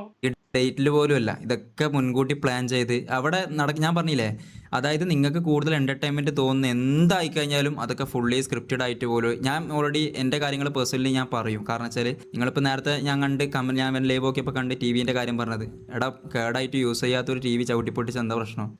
അത് സംഭവം എന്താണെന്ന് വെച്ച് കഴിഞ്ഞാൽ അറിയാത്തവർക്ക് വേണ്ടി പറയാം. ഇവന്മാർ ഓരോ വേഷം കെട്ടി വന്നിട്ടാണ് ഓരോ പരിപാടികൾ നടത്തുന്നത്, ലൈവ് നടത്തുന്നത്. ഈ കാട്ടിയാതിക്കാരുടെ വേഷം കെട്ടി വന്നിട്ട് ഓരോന്നിനും ഓരോ തീമൊക്കെ വെച്ചിട്ടാണ്. അല്ലെങ്കിൽ ചിലപ്പോൾ ചുമ്മാ കൊണയടി ആ രീതിയിലുള്ള സെറ്റപ്പ്. എന്നാലും കാണാൻ ആളുകൾ ശരിക്കുണ്ട്. ലൈവിൽ തന്നെ 10-20,000 വ്യൂവർഷിപ്പ് ഒക്കെ കിട്ടുമെന്ന് പറഞ്ഞാൽ വലിയ കാര്യമാണ്. വേറെ ഒരു സ്ട്രീമർക്കും അത്രയും ഒരു വലിയ ഹ്യൂജ് വ്യൂവർഷിപ്പ് ഒന്നും 20,000 ഒന്നും കിട്ടാറില്ല. ഇവന്മാരുടെ ലൈവിന് അത്രയും വ്യൂവർഷിപ്പ് ഉണ്ട്. ഇപ്പൊ കിക്കിനകത്താണെങ്കിലും യൂട്യൂബിലാണെങ്കിലും എല്ലാത്തിനകത്താണെങ്കിലും. അങ്ങനെ വന്ന ഒരു ലൈവിനകത്ത് കാട്ടിയാതിക്കാരാണ് ബാക്കിൽ വലിയൊരു TV വെച്ചിട്ടുണ്ട്. എനിക്ക് 50 ഇഞ്ചിന്റെ ആണെന്ന് തോന്നുന്നു. വലിയ TV എന്താണെങ്കിലും ആ TV ഇവൻ ഈ കുക്ക് ഈ ചെറുക്കൻ ജാസി ഇവൻ മറ്റേ വള്ളിക്കകത്ത് ഞാന്ന് എന്നിട്ട് അത് ചവിട്ടി പൊട്ടിക്കുന്നുണ്ട്. ആ TV പൊട്ടിക്കുന്നുണ്ട്. അത് കാണുമ്പോൾ തന്നെ നമുക്ക് മനസ്സിലാവും അത് മനഃപൂർവ്വം പൊട്ടിച്ചതാണ്, അത് സ്ക്രിപ്റ്റിന്റെ ഭാഗമാണ്. അന്ന് തന്നെ ട്രോളും കാര്യങ്ങളൊക്കെ വന്നായിരുന്നു. അതിനെപ്പറ്റിയാണ് ഈ പറഞ്ഞേക്കുന്നത്. പക്ഷെ അന്ന് ഇവൻ ചവിട്ടി പൊട്ടിച്ചതിന്റെ പേരിൽ ഇവനും കുറെ തെറിവിളി കേട്ടു. ഇവൻ TV ചവിട്ടി പൊട്ടിച്ചെന്ന് പറഞ്ഞിട്ട്. ഇവന്മാരുടെ ആക്ടിങ് മാരക നാച്ചുറൽ ആക്ടിങ് ആണ്. തൊപ്പിയൊക്കെ ഹെവി ആക്ടിങ് കേട്ടോ, സമ്മതിക്കണം. അപ്പം കേടായ ഒരു TV ബാക്കിൽ കൊണ്ട് വെച്ചു, അതാണ് ചവിട്ടി പൊട്ടിച്ചത്. അതിനെ പറ്റിയാണ് സംസാരിച്ചത്. ഓൾറെഡി പറഞ്ഞത് ഇങ്ങനത്തെ കുറേ കാര്യങ്ങളുണ്ട് ഗൈസ്, അറിയാത്ത കുറേ കാര്യങ്ങളുണ്ട്. നേരത്തെ ഇപ്പം പറഞ്ഞ പോലെ തന്നെ ₹1 ഒരാൾക്ക് കൊടുക്കണമെന്നുണ്ടെങ്കിൽ അതിൽ നിന്ന് ഒരു 100 രൂപ എങ്ങനെ ഉണ്ടാക്കാൻ പറ്റുമെന്ന് ഒരു 100 പ്രാവശ്യം ചിന്തിച്ചാലോചിച്ചിട്ട് മാത്രം ഒരു കാര്യം ചെയ്യും. ബ്രില്യൻ്റ് ആളാണ്. അതിന് ഞാൻ പറയാം, ബിസിനസ് അതാണ്. കാരണം അതുകൊണ്ടാണല്ലോ ഈ പറഞ്ഞ പോലെ നമ്മളെ പോലത്തെ പൊട്ടന്മാര് വിറ്റതും അത് വെച്ച് ഇതാപ്പം അംഗീകരിക്കുന്നുണ്ട് നീയൊക്കെ പൊട്ടന്മാരാണെന്ന്. ഇപ്പോഴെങ്കിലും മനസ്സിലാക്കിയല്ലോ. 2-2.5 കൊല്ലം എടുത്ത് അവന്മാര് സ്വയം പൊട്ടന്മാരാണെന്ന് മനസ്സിലാക്കാൻ വേണ്ടിയിട്ട്. കഷ്ടം തന്നെടാ, കഷ്ടം തന്നെ. നമ്മളെ വണ്ടന്മാരാക്കാനുള്ള കാരണം അതാണല്ലോ. സത്യടാ, നമ്മളെ സത്യം പറഞ്ഞ ബ്രില്യൻ്റ്. ഞാൻ എന്തെല്ലാം ഈ പറഞ്ഞ പോലെ എന്നെ ഊമ്പിച്ചാലും ഞാൻ പറയാം, he's A brilliant man I ever seen. അത് ഞാൻ പറയും, അത് ഞാൻ എവിടെയും പറയും. He's A brilliant man I ever seen. എങ്ങനെ അത് സത്യമാണ്. തൊപ്പിയുടെ വളർച്ച ആ ഒരു ഗ്രാഫ് എടുത്ത് നോക്കിക്കഴിഞ്ഞാൽ എവിഡന്റ് ആയിട്ട് കാണാൻ പറ്റുന്ന ഒരു കാര്യമാണ്. എവിഡന്റ് ആണ്. അവൻ ഒരു അറ്റൻഷൻ കിട്ടിയത് എങ്ങനെയാണ്? വെകളിത്തരം കാണിച്ച് തെറി വിളിച്ച് ഇതുവരെ ആരും കാണിക്കാത്ത കാര്യങ്ങൾ നൂഡിൽസ് എടുത്ത് പാലിനകത്ത് ഇടുക, ജോളോ ചിപ്പ് എടുത്ത് സുനായി തേക്കുക, എന്നിട്ട് യൂട്യൂബിന്റെ പ്ലേ ബട്ടൺ ബാക്കി തൂക്കിയിട്ടേക്കുന്നത് അത് കിട്ടിയത് അത് തല്ലി പൊളിക്കുക, എന്തുവാ ക്യാമറയിൽ തുപ്പുക, PC അടിച്ച് പൊളിക്കുക, കീബോർഡ് എടുത്ത് തല്ലി പൊളിക്കുക. ഇത്രയും അഗ്രഷൻ കാണിച്ചിട്ടാണ് ഇവൻ ആളുകളിലോട്ട് എത്തുന്നത്. അങ്ങനത്തെ ഒരു ക്യാരക്ടർ ഒരുത്തനെ നമ്മൾ ഇതുവരെ മലയാളത്തിലോ ഞാൻ വേറെ കണ്ടിട്ടില്ല. അന്ന് എനിക്ക് ഐഷോ സ്പീഡിനെ എനിക്കറിയത്തില്ലായിരുന്നു ഐഷോ സ്പീഡ് എന്ന് പറയുന്ന വ്യക്തി ഉണ്ടെന്ന്. പിന്നീടാണ് മനസ്സിലായത് ഐഷോ സ്പീഡ് എന്തൊക്കെ കാണിച്ചിട്ടുണ്ടോ അതെല്ലാം ഇവൻ മലയാളത്തിലോട്ട് ഇറക്കി. അവിടെ എന്താ കാണിച്ചിട്ടുണ്ടോ, ഇവൻ ക്യാമറ തുപ്പുന്നതാണെങ്കിലും ഈ കീബോർഡ് തല്ലി പൊളിക്കുന്നതാണെങ്കിലും എല്ലാം ഐഷോ സ്പീഡ് കാണിച്ചതാണ്. അതുപോലെ അവൻ അനുകരിച്ച് മലയാളത്തിലാക്കി. അവന്റെ ഹെയർ സ്റ്റൈൽ വരെ അവൻ കോപ്പി ചെയ്തു. അങ്ങനെ ഒരു നെഗറ്റീവ് സാധനം ഇവൻ ഉണ്ടാക്കിയെടുത്തു. അതിനുശേഷം പോലീസ് കൂടെ പിടിച്ച സമയത്ത് ഇവൻ ഒന്നും കൂടെ ജനങ്ങളിൽ എല്ലാവരുടെ അടുത്തും എത്തിച്ചു. അതിനുശേഷം ഇവൻ ഒന്ന് ഫെയിം ആയപ്പോഴത്തേക്ക് ക്യാരക്ടർ മാറ്റി, തൊപ്പി എന്നുള്ള ക്യാരക്ടർ മാറ്റി, നിഹാദ് ഞാൻ നന്നായി എന്നുള്ള ഒരു രൂപത്തിലോട്ട് വന്നു. പിന്നെ പല വലിയ വലിയ ബ്രാൻഡ്സുമായിട്ട് കൊളാബ് ചെയ്യുന്നു. ഇത് പിന്നീടാണ് ഇവന്മാരെയൊക്കെ ആയിട്ട് ജോയിന്റ് ആവുന്നത്. അവന്മാരുടെ ഇടയിൽ വലിയൊരു വലിയേട്ടൻ കളി വരുന്നു, ഒരുപാട് ആൾക്കാരെ സഹായിക്കുന്നു, ഇവന്റെ ഗ്രാഫ് ഇൻക്രീസ് ആവുന്നു, കോൺസേർട്ട്സ് നടത്തുന്നു, വലിയ പ്രോഗ്രാംസ് ഹോസ്റ്റ് ചെയ്യുന്നു, ആൽബം സോങ്സ് ഇറക്കുന്നു. അങ്ങനെ പല പല പരിപാടികൾ. ഇപ്പൊ സിനിമയിൽ എന്താ അഭിനയിക്കുന്നൊക്കെ പറയുന്നൊക്കെ ഉണ്ട്. ഊമ്പാമോ അങ്ങനെ എന്തൊക്കെയോ പടത്തിലൊക്കെ അഭിനയിക്കുന്നു പറയുന്നുണ്ട്. അങ്ങനെ വേറെ രീതിയിൽ ഗ്രാഫ് വളർന്നുകൊണ്ടിരിക്കുകയാണ്. ഒരുപാട് സെലിബ്രിറ്റീസിനെ ഇവൻ ലൈവിനകത്ത് കൊണ്ടുവന്നിട്ടുണ്ട്, മനസ്സിലായി. അങ്ങനെ പല പരിപാടികളും ഇതെല്ലാം പെർഫെക്റ്റ്ലി ഇവൻ പ്ലാൻ ചെയ്തിട്ട് ഇവൻ കയറി വന്നതാണ്. അല്ലാതെ ആരുടെ ഭാഗ്യത്തിന്റെ പുറത്ത് ഇവൻ കയറി വന്നതല്ല. ഇവൻ വളരെ വ്യക്തമായിട്ട് കളിച്ച് ആളുകളുടെ പൾസ് എറിഞ്ഞ് ആദ്യം ഒരു നെഗറ്റീവ് സാധനം കൊണ്ടുവന്ന് ഫുൾ ഫേമസ് ആക്കി, പിന്നീട് ആ നെഗറ്റിവിറ്റി സാധനം അവൻ പോസിറ്റീവ് ആക്കി എടുത്തു. അതിനകത്ത് അവൻ 100% വീഴ്ചിട്ടുണ്ട്. ഇവന്മാർ വന്ന് ഈ കാര്യങ്ങൾ തുറന്ന് പറയുന്നത് വരെ ആളുകൾക്ക് ഈ കഥയൊന്നും അറിയില്ല. ഇപ്പോഴും നിഹാദ് നന്നായി, പഴയ തൊപ്പിയല്ല, അവനിപ്പോൾ പുതിയ മനുഷ്യനാണ്, പുതിയ പാതയിലാണ് എന്നുള്ള രീതിയിലാണ് ഇപ്പോഴും ആളുകൾ ചിന്തിക്കുന്നത്. പക്ഷെ അങ്ങനല്ല എന്നാണ് ഇവന്മാരുടെ സംസാരത്തിൽ നിന്ന് മനസ്സിലാവുന്നത്. ഉണ്ടാക്കണം, എങ്ങനെ ആൾക്കാരെ മണ്ടനാക്കണം, എങ്ങനെ ആൾക്കാരുടെ മനസ്സിലേക്ക് എങ്ങനെ മാനിപ്പുലേറ്റ് ചെയ്യണമെന്ന് ഇത്രയും അറിയുന്ന ഒരു വ്യക്തിനെ എന്റെ ജീവിതത്തിൽ ഞാൻ വേറെ കണ്ടിട്ടില്ല. മനസ്സിലാ, ഞാൻ വേറെ കണ്ടിട്ടില്ല. അങ്ങനെ ഒരു വ്യക്തിനെ ഞാൻ വേറെ കണ്ടിട്ടില്ല. വാട്ട് എവർ എന്തോ സംഭവിച്ചോട്ടെ, അത് ആടിനെ പട്ടിയാകുന്നവരെ ഇന്നത്തെ കാലത്ത് ഈ ഭൂമിയിൽ സക്സസ്ഫുൾ ആവാൻ പറ്റത്തുള്ളൂ. നമ്മൾ എത്ര വലിയ സക്സസ്ഫുൾ ആയിട്ടുള്ള ബിസിനസ്മാൻ, നിങ്ങൾ നമ്മുടെ കേരളത്തിലുള്ള പല ടീംസിനെടുത്ത് നോക്കിയോ, എല്ലാത്തിൻ്റെ പുറകിൽ എന്തെങ്കിലും ഒരു ഉടായ്പകൾ ഉണ്ടാവും. നാക്കാണ് മുഖ്യം. ജേക്കബിന്റെ സ്വർഗ്ഗരാജ്യത്തിനകത്ത് മറ്റേ പുള്ളി പറയുന്ന ഒരു ഡയലോഗ് ഉണ്ട്, തന്റെ സ്വന്തം ബിസിനസ് ചീട്ടുകൊട്ടാരം പോലെ തകർന്നു നിൽക്കുമ്പോഴും കോൺഫിഡന്റോടെ മറ്റവന്റെ കണ്ണി നോക്കിയിട്ട് വില പേശാൻ കഴിയുന്നവനാണ് ബിസിനസ്മാൻ. അതാണ് സത്യത്തിൽ നാക്ക്, കോൺഫിഡൻസ്. അങ്ങനെ ഉണ്ടെങ്കിൽ ആരെ വേണമെങ്കിലും മാനിപ്പുലേറ്റ് ചെയ്യാൻ പറ്റും. കണ്ടന്റ് ആക്കുക, അത് വിൽക്കുക, അത് വിറ്റുകൊണ്ട് 10 രൂപ ഉണ്ടാക്കുക എന്ന് പറയുന്ന ബുദ്ധി ഉണ്ടല്ലോ, അതിനെ ഞാൻ അപ്രീഷിയേറ്റ് ചെയ്യുന്നു. അതിനെ ഞാൻ അപ്രീഷിയേറ്റ് ചെയ്യുന്നു. പക്ഷെ അത് നമ്മളെയും കൂടി ഊമ്പിച്ചത് കൊണ്ടാണ് സത്യം. എടാ എനിക്ക് സത്യം പറഞ്ഞ ഈ തൊപ്പി എന്നുള്ള ക്യാരക്ടർ ഇടാ എനിക്ക് ഈ നിയാദിനെക്കാട്ടും വരുന്നതിന് മുമ്പുള്ള കാര്യങ്ങൾ പറഞ്ഞു കൊടുക്കും. ഇവന് വരുന്നതിന് മുമ്പ് നിങ്ങളെ പോലെയൊക്കെ തന്നെയാണ് ഇവനും ചിന്തിച്ചുകൊണ്ടിരുന്ന ആള്. ഏത് ഈ പറഞ്ഞ പോലെ തൊപ്പി എന്ന് പറഞ്ഞ വ്യക്തിനെ കുറിച്ച് ഇവൻ ചിന്തിച്ച കുറച്ച് കാരണങ്ങളുണ്ട്, ഇവൻ ചിന്തിച്ച കുറച്ച് കാര്യങ്ങളുണ്ട്. എന്ത് അല്ല, നമ്മൾ ആദ്യം പൊതുവെ പുറത്തുനിന്ന് കാണുന്ന ഒരാൾക്ക് എന്താ ഉണ്ടാവുക, തൊപ്പി വളരെ മോശം, ഇന്ന് മാറി നിയാദായപ്പോൾ എത്രയോ നല്ല ആളെന്ന്. എടാ ഞാൻ പറയട്ടെ, ഏറ്റവും ഡേഞ്ചർ ആരാന്നറിയോ? നിയാദ് എന്നുള്ള ആളാണ് ഏറ്റവും ഡേഞ്ചർ. തൊപ്പി സീനിലടാ. തൊപ്പി എന്താണെന്നറിയോ? തൊപ്പിയുള്ള ഓപ്പണാ, നമുക്ക് പറയാനുള്ള കാര്യങ്ങളും തെറികളും കാര്യങ്ങളും ഒന്നും മറച്ചു വെക്കൊന്നുമില്ല. എന്തെങ്കിലും കൊടുക്കാനില്ലെങ്കിൽ കൊടുക്കാനില്ല, പോടാൻ മതിയെന്ന് ഓപ്പണായിട്ട് പറയും. പക്ഷെ മറ്റേ പരിപാടിയിലടാ നമുക്കെല്ലാം പ്രതീക്ഷ തന്ന് എല്ലാ രീതിയിലും സെറ്റാക്കാന്ന് പറഞ്ഞ് ഒന്നും സെറ്റാക്കാണ്ട് നമ്മളെ മാക്സിമം ഊറ്റിയെടുത്ത് ചണ്ടിയാക്കിയിട്ട്, ഇതെല്ലാം ചണ്ടിയായിട്ട് നമ്മൾ ചണ്ടിയാകുമ്പോൾ ഈ കാര്യങ്ങളൊക്കെ അറിയുന്നത്. മാത്രമല്ല എല്ലാം ഇപ്പോൾ PC-ൻ്റെ കാര്യമായാലും ഇതേ രാത്രി തന്നെ PC തരാമെന്ന് പറഞ്ഞിട്ട് എന്നോട് അങ്ങനെ പറഞ്ഞു. ഇപ്പം അതിന് ശേഷം പിന്നെ എന്താ പറയുക, അന്ന് തന്നെ ഓൺ ഡിക്ലെയർ ചെയ്തൊരു കാര്യമാണ് കുക്കിൻ്റെ. അതായത് ഇനി മുതൽ നീ കുക്ക് ചെയ്യേണ്ട, മെലുവിനെ കൊണ്ട് കുക്ക് ചെയ്ത്. അവിടെ നിങ്ങൾക്ക് ഒരു കാര്യം അറിയാം, ഞാൻ ഇന്നേ വരെ ഈ സംഭവം ഞാൻ ഫസ്റ്റ് ടൈമാണ് ഞാൻ പറയുന്നത്. എൻ്റെ വീട്ടുകാരോട് പോലും ഞാൻ ഇത് പറയാത്തൊരു സാധനം. ഞാൻ അവിടെ ഏകദേശം എനിക്കൊന്നൊരു 4-5 മാസത്തോളം ഞാൻ വർക്ക് ചെയ്തിട്ടുണ്ട്. അതായത് ഞാൻ അവിടെ പണിയെടുത്തിട്ടുണ്ട്, പട്ടീനെ പോലെ ഞാൻ പണിയെടുത്തിട്ടുണ്ട്. അതിപ്പോൾ അലക്കാരനായിട്ടും എടുത്തിട്ടുണ്ട്, പിന്നെ കുക്കായിട്ടും എടുത്തിട്ടുണ്ട്, ആശാരിയായിട്ടും എടുത്തിട്ടുണ്ട്, എല്ലാ പണിയും ഞാൻ എടുത്തിട്ടുണ്ട് അവിടെ. ഇന്നവരെ ഒരു ഉറുപ്പ് തന്നില്ല. തരാത്തിൽ എനിക്ക് വിഷമമൊന്നുമില്ല. കാരണം വെച്ചാൽ നമ്മളെന്താ പറയുക, നമ്മൾ ഓൻ്റെ ഒപ്പം നിൽക്കണമെന്നും അവിടെ ലൈവിലൊക്കെ പെർഫോം ചെയ്യുന്നതുകൊണ്ട് അതിലൊക്കെ ആ കുഴപ്പമില്ല ഓൻ അങ്ങനെയൊക്കെ പറഞ്ഞതുകൊണ്ടാണ്. പിന്നെ തരാന്ന് പറഞ്ഞ് ഇങ്ങനെയൊക്കെ നിൽക്കുമ്പോൾ നമ്മളാ എന്തായി കഴിഞ്ഞാൽ ഏതെങ്കിലും ഒരു ദിവസം നമ്മൾ കാര്യം സെറ്റാക്കും. പിന്നെ ഈ പറഞ്ഞ പോലെ എന്തെങ്കിലും വീട്ടിലൊരു ആവശ്യമോ സാഹചര്യമോ മോശമായി കഴിഞ്ഞാൽ ഒപ്പം നിൽക്കുമല്ലോ, അതിന് സഹായിക്കുമല്ലോ എന്നുള്ള ഒരു പ്രതീക്ഷ ഉണ്ടായിന്. എന്നിട്ട് അന്ന് രാത്രി PC അന്ന് എൻ്റെ ബർത്ത്ഡേൻ്റെ ആ രാത്രി എന്താ പറയുക, ഞാൻ പറഞ്ഞു എന്നാൽ പിന്നെ കുക്കിങ്ങിൻ്റെ കാര്യം അപ്പനോട് അറിയാം, മെൽവിൻ്റെ സാലറി നീ തന്നെ കൊടുക്കേണ്ടത്. ഞാൻ പറഞ്ഞു നീ അതെ എടാ, ഞാൻ സാലറി കൊടുത്തു, ഞാൻ അത്രയും മാസം എൻ്റെ വീട്ടിലേക്ക് പൈസ അയക്കുന്നത് എങ്ങനെയാ അറിയാടാ. ഓൾറെഡി എനിക്ക് 1-2 മാസം കഴിഞ്ഞപ്പോൾ കാര്യം മനസ്സിലായി, ഒരു രൂപ ഇവിടുത്തെ കിട്ടാൻ പോകുന്നില്ല, ഒരിക്കലും കിട്ടൂലെന്ന്. ഞാൻ പിന്നെന്താക്കി, പ്രൊമോഷൻ ചെയ്യാൻ തുടങ്ങി. ആ വീട്ടിലില്ലടാ ഗ്യാങ് ഹൗസിൽ ആദ്യമായിട്ട് ചെറിയ മിനി വ്ളോഗും എടുക്കുന്ന ഞാനാ. കാരണം എനിക്ക് മനസ്സിലായി കാര്യം ഇതിങ്ങനെ പോയാൽ അപ്പൊ എന്നെ കൊണ്ട് എപ്പോൾ നോക്കുമ്പോൾ ഞാൻ എന്തെങ്കിലും എടുക്കാൻ നോക്കും. കാരണം വേറെ എഡിറ്റിംഗിലായിരിക്കും അല്ലെങ്കിൽ വീഡിയോ എടുക്കുന്നുണ്ട്. കാരണം എനിക്ക് മനസ്സിലായി. കാരണം വീട്ടുകാരോട് ഡെയിലി ഇവന്റെ തെറിയും കേൾക്കും, എപ്പം കേൾക്കും. കാരണം വെച്ചാൽ ഓൻ പറയും നീ നിന്റെ കാര്യം വേണ്ടി മാത്രമല്ല നീ ചെയ്യുന്നുള്ളൂ. അതായത് ഓൻ്റെ ചിലപ്പോൾ അലക്കാനുള്ളത് ഉണങ്ങിയിട്ട് എടുത്തിട്ടുണ്ടാവില്ല. ഇല്ലെങ്കിൽ എന്താ പറയുക ഫുഡ് ചിലപ്പോൾ പൊളിച്ച് കിടന്നുറങ്ങുന്ന സമയത്ത് പൊളിച്ചക്ക് എന്താ പറയുക 4 മണി ലൈവ് കഴിയുന്ന സമയങ്ങൾക്ക് എത്ര അറിയാം 2-2:30 മണിക്കാണ് കഴിയുക. അത് കഴിഞ്ഞിട്ട് കുറച്ചൊന്ന് കറന്നിട്ടുണ്ടാവും. കാരണം ഓൾറെഡി ഇപ്പോൾ ഫുഡിന് നേരത്തെ എണീക്കണം. നമുക്ക് കിടന്നുറങ്ങുമ്പോഴത്തേക്ക് പറയും എടാ എനിക്ക് മുട്ട കുറിച്ച് ഉണ്ടാക്കി തരണം, പിന്നെ ഓംപ്ലേറ്റ് ഇതാക്കി തരണം, അതാക്കി തരണം എന്നെല്ലാം പറഞ്ഞിട്ട് വിളിക്കും. ഞാൻ ഒന്നും പറയാണ്ട് എണീച്ചു പോകും. കാരണം എന്താ 17 Pro എടുത്ത് നോക്കുന്നുണ്ട്. എടാ 17 Pro എടുത്ത് ഞാൻ ഒന്ന് പറഞ്ഞു തീരട്ടെ. അതായത് ഞാൻ ഇത് പറയാം. 17 Pro എടുത്ത് എങ്ങനെ അറിയടാ, എൻ്റെ മാക് ബുക്ക് ഉണ്ട്. അതായത് ഞാൻ ഇവിടെ വരുന്നതിൻ്റെ മുമ്പ് ഉണ്ടായ 2 ഒന്ന് മാക്ക്, പിന്നെ എൻ്റെ ഉമ്മാൻ്റെ ഇതേപോലെ തന്നെ സാധനം വെച്ചിട്ട് അടുത്തൊരു ക്യാമറ ഉണ്ട്, സോണി ZV-8 എന്നുള്ള ബ്ലോഗിങ് ക്യാമറ. അത് ഈ അടുത്ത് ഞാൻ സെല് ചെയ്തത്. നീ അതിൻ്റെ കാല് പിടിച്ച് ഞാൻ പറഞ്ഞു നീ അതെനിക്കാവില്ല, എന്നെ ദയവ് ചെയ്തിട്ട് ഞാൻ പറഞ്ഞു ഓനോട് ഞാൻ അവസാനമായിട്ട് ട്രിക്കാ രക്ഷപ്പെടാൻ വേണ്ടി ഞാൻ ട്രിക്കാ. എൻ്റെ വീട്ടുകാർ ഇങ്ങനെ പറയുന്നുണ്ട്, ഉമ്മയും വിളിച്ചിട്ട് എപ്പോൾ ഇങ്ങനെ പറയൂ ഒരു 5 വയസ്സ് കിട്ടാണ്ട് എന്തിനാ നിൽക്കുന്നത്, ഓൾറെഡി ഒന്നും റീലും കാര്യങ്ങളൊന്നും ഇടാനും പറ്റുന്നില്ല വൃത്തിക്ക്. കാരണം ഇതെല്ലാം പണീൻ്റെ ഇടയിൽ എങ്ങനെ നമുക്ക് ചെയ്യാൻ പറ്റുക, ആവില്ല എന്ന് പറഞ്ഞപ്പോൾ പറഞ്ഞ് എന്നാൽ പിന്നെ ഒരു കാര്യം ചെയ്യും, മെൽവിൻ്റെ സാലറി ഞാൻ കൊടുക്കാം. അതിൻ്റെ ഇടയിൽ മെൽവിന് ആക്സിഡൻ്റ് ആയി. അടുത്തൊരു വീട്ടിൽ നിന്ന് ഫുഡ് ഏൽപ്പിച്ച്, ആ വീട്ടിൽ നിന്ന് ഫുഡ് ഏൽപ്പിച്ചപ്പോഴും അവിടുന്ന് പൈസ കൊടുക്കാൻ എന്നോട് പറഞ്ഞു. ഞാൻ പറഞ്ഞു എന്നെ കൊണ്ട് എന്നിട്ട് എന്നോട് പറയാം എന്നാൽ പകുതി പൈസ നീ കൊടുക്കും. എടാ ഈ പകുതി പൈസ കൊടുത്തിട്ടും ഇത് ചില മാസം പ്രൊമോഷൻ ഞാൻ പറഞ്ഞില്ലേ, പ്രൊമോഷൻ വിചാരിച്ച പോലെ കിട്ടൂല, ചില മാസം കൊടുക്കാണ്ടായിപ്പോ ഭയങ്കര ബുദ്ധിമുട്ടിലായിരുന്നു. അതിൻ്റെ ഇടയിൽ ബാൻ എന്നെല്ലാം പറഞ്ഞ സാധനങ്ങൾ ഈ ഗ്യാങ് ഹൗസിലുണ്ട്. നിങ്ങൾ മനസ്സിലാക്കണം, ഇതൊന്നും ഒരു ഓർഗോ സിസ്റ്റോ കാര്യങ്ങളൊന്നുമില്ല, ഒരേ ഒരു വാക്കേ ഉള്ളൂ നീ അതിന്റെ വാക്ക്.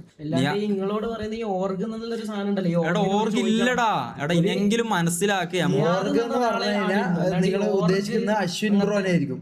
അശ്വിൻ ബ്രോന ഞാൻ ഇന്ന് കുറച്ചു മുമ്പ് വരെ പറഞ്ഞിരുന്നു, മൂപ്പർക്ക് ഇതൊന്നും അറിയില്ല, മനസ്സിലായി. ഇവൻ സ്വയമായിട്ട് ഒരു ഓർഗ് ഉണ്ട് എന്ന് പറയലും അത് ആൾക്കാരോട് പറയലും അത് ഈ പറഞ്ഞ പോലെ മാനിപ്പുലേഷൻ ചെയ്യണം. കാരണം ഒരാൾ ഡൊണേഷന് പൈസ ചോദിച്ച് ഒരു ചാരിറ്റിക്ക് വേണ്ടി ചോദിക്കും, എന്തെങ്കിലും സഹായങ്ങൾക്ക് വേണ്ടി വന്ന് ചോദിക്കും. അപ്പോൾ സ്വാഭാവികമായിട്ടും ഓന് ഞാൻ തരൂല എന്ന് നമുക്ക് പറയാൻ പറ്റൂല. ഓൻ എന്ത് പറയും, നൈസായിട്ട് ഡീൽ ചെയ്യും. അത് ഓർഗിനോട് ചോദിക്കണം, സിസ്റ്റമാറ്റിക് ആയിട്ട് കാര്യങ്ങൾ ചെയ്യണമെന്ന്. എടാ എന്ത് സിസ്റ്റമാണ്, ഒരു സിസ്റ്റം ഇല്ല. അൾട്ടിമേറ്റ് വാക്ക് ഇവൻ പറയും. അതിപ്പോൾ ഒരാൾ എത്രയോ ആൾക്കാർ ചാരിറ്റിക്ക് വേണ്ടിയിട്ട് നമ്മളെ ഗ്യാങ് ഹൗസിന് മുമ്പിൽ വന്നിട്ടുണ്ട്. ഡോർ അടിച്ചു കഴിഞ്ഞാൽ പറയും അടുത്തല്ലോ, പറയാൻ പറ്റൂല അങ്ങനത്തെ വാക്കുകളെ കൊണ്ട്. എന്തേ അതായത് എത്ര പ്രാവശ്യം നമ്മൾ കേട്ടിട്ടുണ്ട്. ഒരാളെ സഹായിച്ചെങ്കിൽ, അതായത് ഇപ്പൊ നിങ്ങളെ വീഡിയോയിലാണെങ്കിലും ഒരാളിപ്പോ സഹായിച്ചു, ഒരു ഫോൺ എന്തെങ്കിലും കൊടുത്താൽ ആ വ്ളോഗ് ഓഫ് ആക്കി ഉടനെ ആ കൊടുത്തയാള് തെറിയായിരിക്കും. നല്ല പച്ചക്കും ഓനക്കും അവന്റെ ഉമ്മാക്കും എല്ലാം വിളിക്കും. അത് സ്വന്തം, അതായത് നമ്മള് സഹായിച്ച, നിങ്ങൾക്ക് അറിയാലോ നമ്മൾ എത്ര ആളെ സഹായിച്ചെന്ന്, ഓരോ റീലിലെല്ലാം കാണുന്നല്ലേ. അപ്പൊ ഇതേപോലെ വാങ്ങിക്കൊടുത്ത ആൾക്കാരെല്ലാം അറിയാലോ. അപ്പൊ അവരെല്ലാം നമ്മള് കേൾക്കുന്നതാണ്, നമ്മള് കേൾക്കുന്ന വെറുതെ പറയുന്നില്ല. നമ്മൾ അലക്കാരനായിട്ടും ആശാരായിട്ടും അവിടെ ഉണ്ടാക്കിയ സ്പിൻ വീൽ ഇല്ലേ, ഈ സ്പിൻ വീൽ ഒന്നും ചില സമയത്ത് എത്രയോ കഷ്ടപ്പെട്ടിട്ട് അങ്ങനെ ഒപ്പിച്ചിട്ടുണ്ടാക്കുക. ഇതിന്റെ ബെയറിംഗ് ഒന്നും കറിഞ്ഞിട്ടില്ലെങ്കിൽ അല്ല, ഞാൻ ഇതും കൂടി പറഞ്ഞാൽ അതേ ഞാൻ പറയുന്നുള്ളൂ. ഇതൊന്നും കറങ്ങിയിട്ടില്ലെങ്കിൽ, ഇല്ലെങ്കിൽ കറങ്ങുമ്പോൾ ശരിയായിട്ട് വന്നില്ലെങ്കിൽ അപ്പൊ പറയും ജാസി ഒരു പ്രാവശ്യം എന്നോട് പറഞ്ഞതാ, അത് കറക്റ്റായിട്ട് കറങ്ങില്ല. എന്നോട് പറയാം നിന്നോട് പറഞ്ഞ പണി നീ വൃത്തിക്ക് ചെയ്യുന്നില്ലല്ലേ, ഒരു മാസത്തേക്ക് ഇനി ഒരിക്കലും റീലിടണ്ട. ഇങ്ങനെ പറഞ്ഞുകൊണ്ട് എനിക്കുണ്ടായ നഷ്ടം എന്താ അറിയടാ, എനിക്ക് ആ മാസം പ്രൊമോഷൻ ചെയ്യാനും പറ്റിയില്ല, പൈസ ഇങ്ങനത്തെ ചില മാസങ്ങൾ നിങ്ങളെന്താ ഡൗണ് കാര്യങ്ങൾ, ഇതൊക്കെ ഇങ്ങനത്തെ കുറേ റീസൺസ് ഉള്ളതുകൊണ്ടാടാ. അവസാനം മടുത്തിട്ട് മാസങ്ങൾക്ക് മുമ്പ് വരെ നമ്മൾ പറഞ്ഞു എങ്ങനെങ്കിലും ഇവിടെ ഒന്ന് ഓടിയാലോ, ഇല്ല ഇവന്റെ ഒരു തലക്കൊരു പല കൊണ്ട് അടിച്ചിട്ടാണെങ്കിലും എങ്ങനെയെങ്കിലും രക്ഷപ്പെട്ടാലോ എന്നൊക്കെ നമ്മൾ ചിന്തിച്ചു. അത് ആ വീട്ടില് ഇവന്റെ അനുഭവിച്ച എല്ലാവർക്കും തോന്നുന്ന കാര്യമാണ്. ഒരിക്കലെങ്കിലും നമുക്ക് ഇവനെ കൊല്ലാനുള്ള ഒരു ദേഷ്യം വരും ഗൈസ്. കാരണം അത് അങ്ങനെ നമ്മളങ്ങനെ ആയിട്ട് നമുക്ക് കൊല്ലാനുള്ള മൈൻഡ് ഉണ്ടായിട്ടില്ല. നമുക്കത് തോന്നും, കാരണം അങ്ങനെ ചെയ്തിട്ടുണ്ട്, മനസ്സിലായി. അത് തോന്നും, ഒരു മനുഷ്യനാണെങ്കിൽ ആ മനുഷ്യനത് തോന്നും, അത് തോന്നും. രാത്രി ലൈവെല്ലാം കഴിഞ്ഞ് ഇവന്റെ ചെപ്പും തെറിയും എല്ലാം കേട്ടിട്ട് കിടന്നുറങ്ങുന്ന സമയത്ത് ഇവരെ റൂമിൽ ഷമീറിനൊക്കെ എത്ര പ്രാവശ്യം കണ്ടിട്ടുണ്ട് തലക്കാണി കഴിഞ്ഞ ഷമീർ എന്തേ അപ്പൊ പറയാം ഒന്നുമില്ലടാ കുടിക്കുമ്പോൾ വെള്ളം പറഞ്ഞാൽ, കുടിക്കുമ്പോൾ എങ്ങനെ തലക്കാണി വെള്ളം പറയാ ഗൈസ്. അപ്പൊ ഇങ്ങനത്തെ പലപ്പോഴും പല സാഹചര്യങ്ങളും അവസാനം നമ്മൾ പറഞ്ഞില്ലേ ഇത്രയൊക്കെ സഹിച്ച് നീക്ക് എന്തിനാ അവിടെ നിൽക്കുന്നേ? അതെനിക്ക് മനസ്സിലാവാത്തത്. പൈസ കിട്ടുന്നില്ല, സ്നേഹം കിട്ടുന്നില്ല, കൺസിഡർ ചെയ്യുന്നില്ല, ആട്ടും തുപ്പും അടിമത്തരവും. ഇത്രയും സഹിച്ച് നീയൊക്കെ ഇത്രയും കാലം ഇവിടെ നിന്നു എന്ന് പറയുമ്പോൾ അത് അതിശയമാണ് നമുക്കത്. തൊപ്പിയാണോ നിന്റെയൊക്കെ ഗോഡ് ഫാദർ?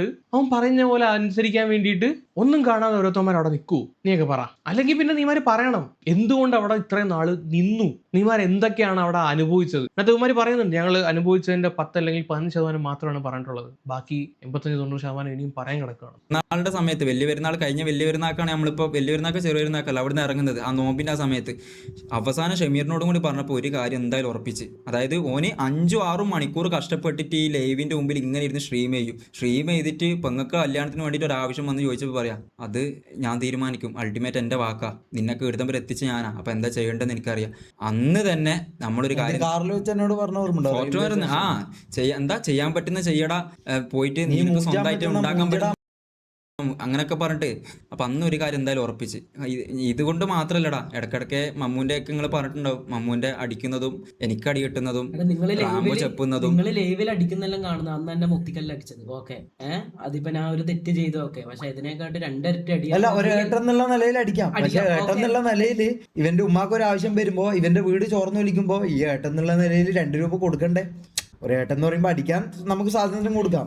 അതേ സ്വാതന്ത്ര്യത്തില് ആ ഏട്ടൻ എന്ന് പറയുന്ന വ്യക്തി 2 രൂപ കൊടുക്കണ്ടേ? എന്നാലല്ലേ ആ സ്വാതന്ത്ര്യം ഉള്ളൂ. അല്ലാണ്ട് അടിക്കാൻ മാത്രമായിട്ട് ഒരാൾക്ക് എന്താ സ്വാതന്ത്ര്യം ഉള്ളത് ഒരു വ്യക്തിനെ? ചില സമയത്ത് അടിക്കുമ്പോൾ നമ്മൾ ചോദിക്കും എന്തിനാ ചെയ്തത്, ഞാൻ ജസ്റ്റ് കാമായിട്ടും ചോദിക്കും. അങ്ങനെ ചോദിക്കാനുള്ള ധൈര്യം നമുക്കില്ല. അപ്പൊ പറയൂ നന്നാൻ വേണ്ടിയിട്ട് അങ്ങനെയൊക്കെ ചെയ്യണമെന്ന്. എടാ വെറുതെ ഇവന്റെ ഫ്രസ്ട്രേഷനിൽ ഇവൻ ചെയ്യുന്ന എല്ലാ കാര്യങ്ങൾക്കും ന്യായീകരിക്കാനുള്ള നാക്ക് അത്രത്തോളം ഉണ്ട്. ഇനി നോക്കിക്കോ, ഇതിന് മറുപടിയായിട്ട് പറയുന്ന കാര്യങ്ങളിൽ പോലും നിങ്ങൾ വീണു. അത്രത്തോളം മാനിപ്പുലേഷൻ പവർ എന്ന് പറഞ്ഞ വ്യക്തി, ഒരു സംഭവം എന്ന് പറയുന്നത് അത്രത്തോളം പവർഫുൾ ആണ്.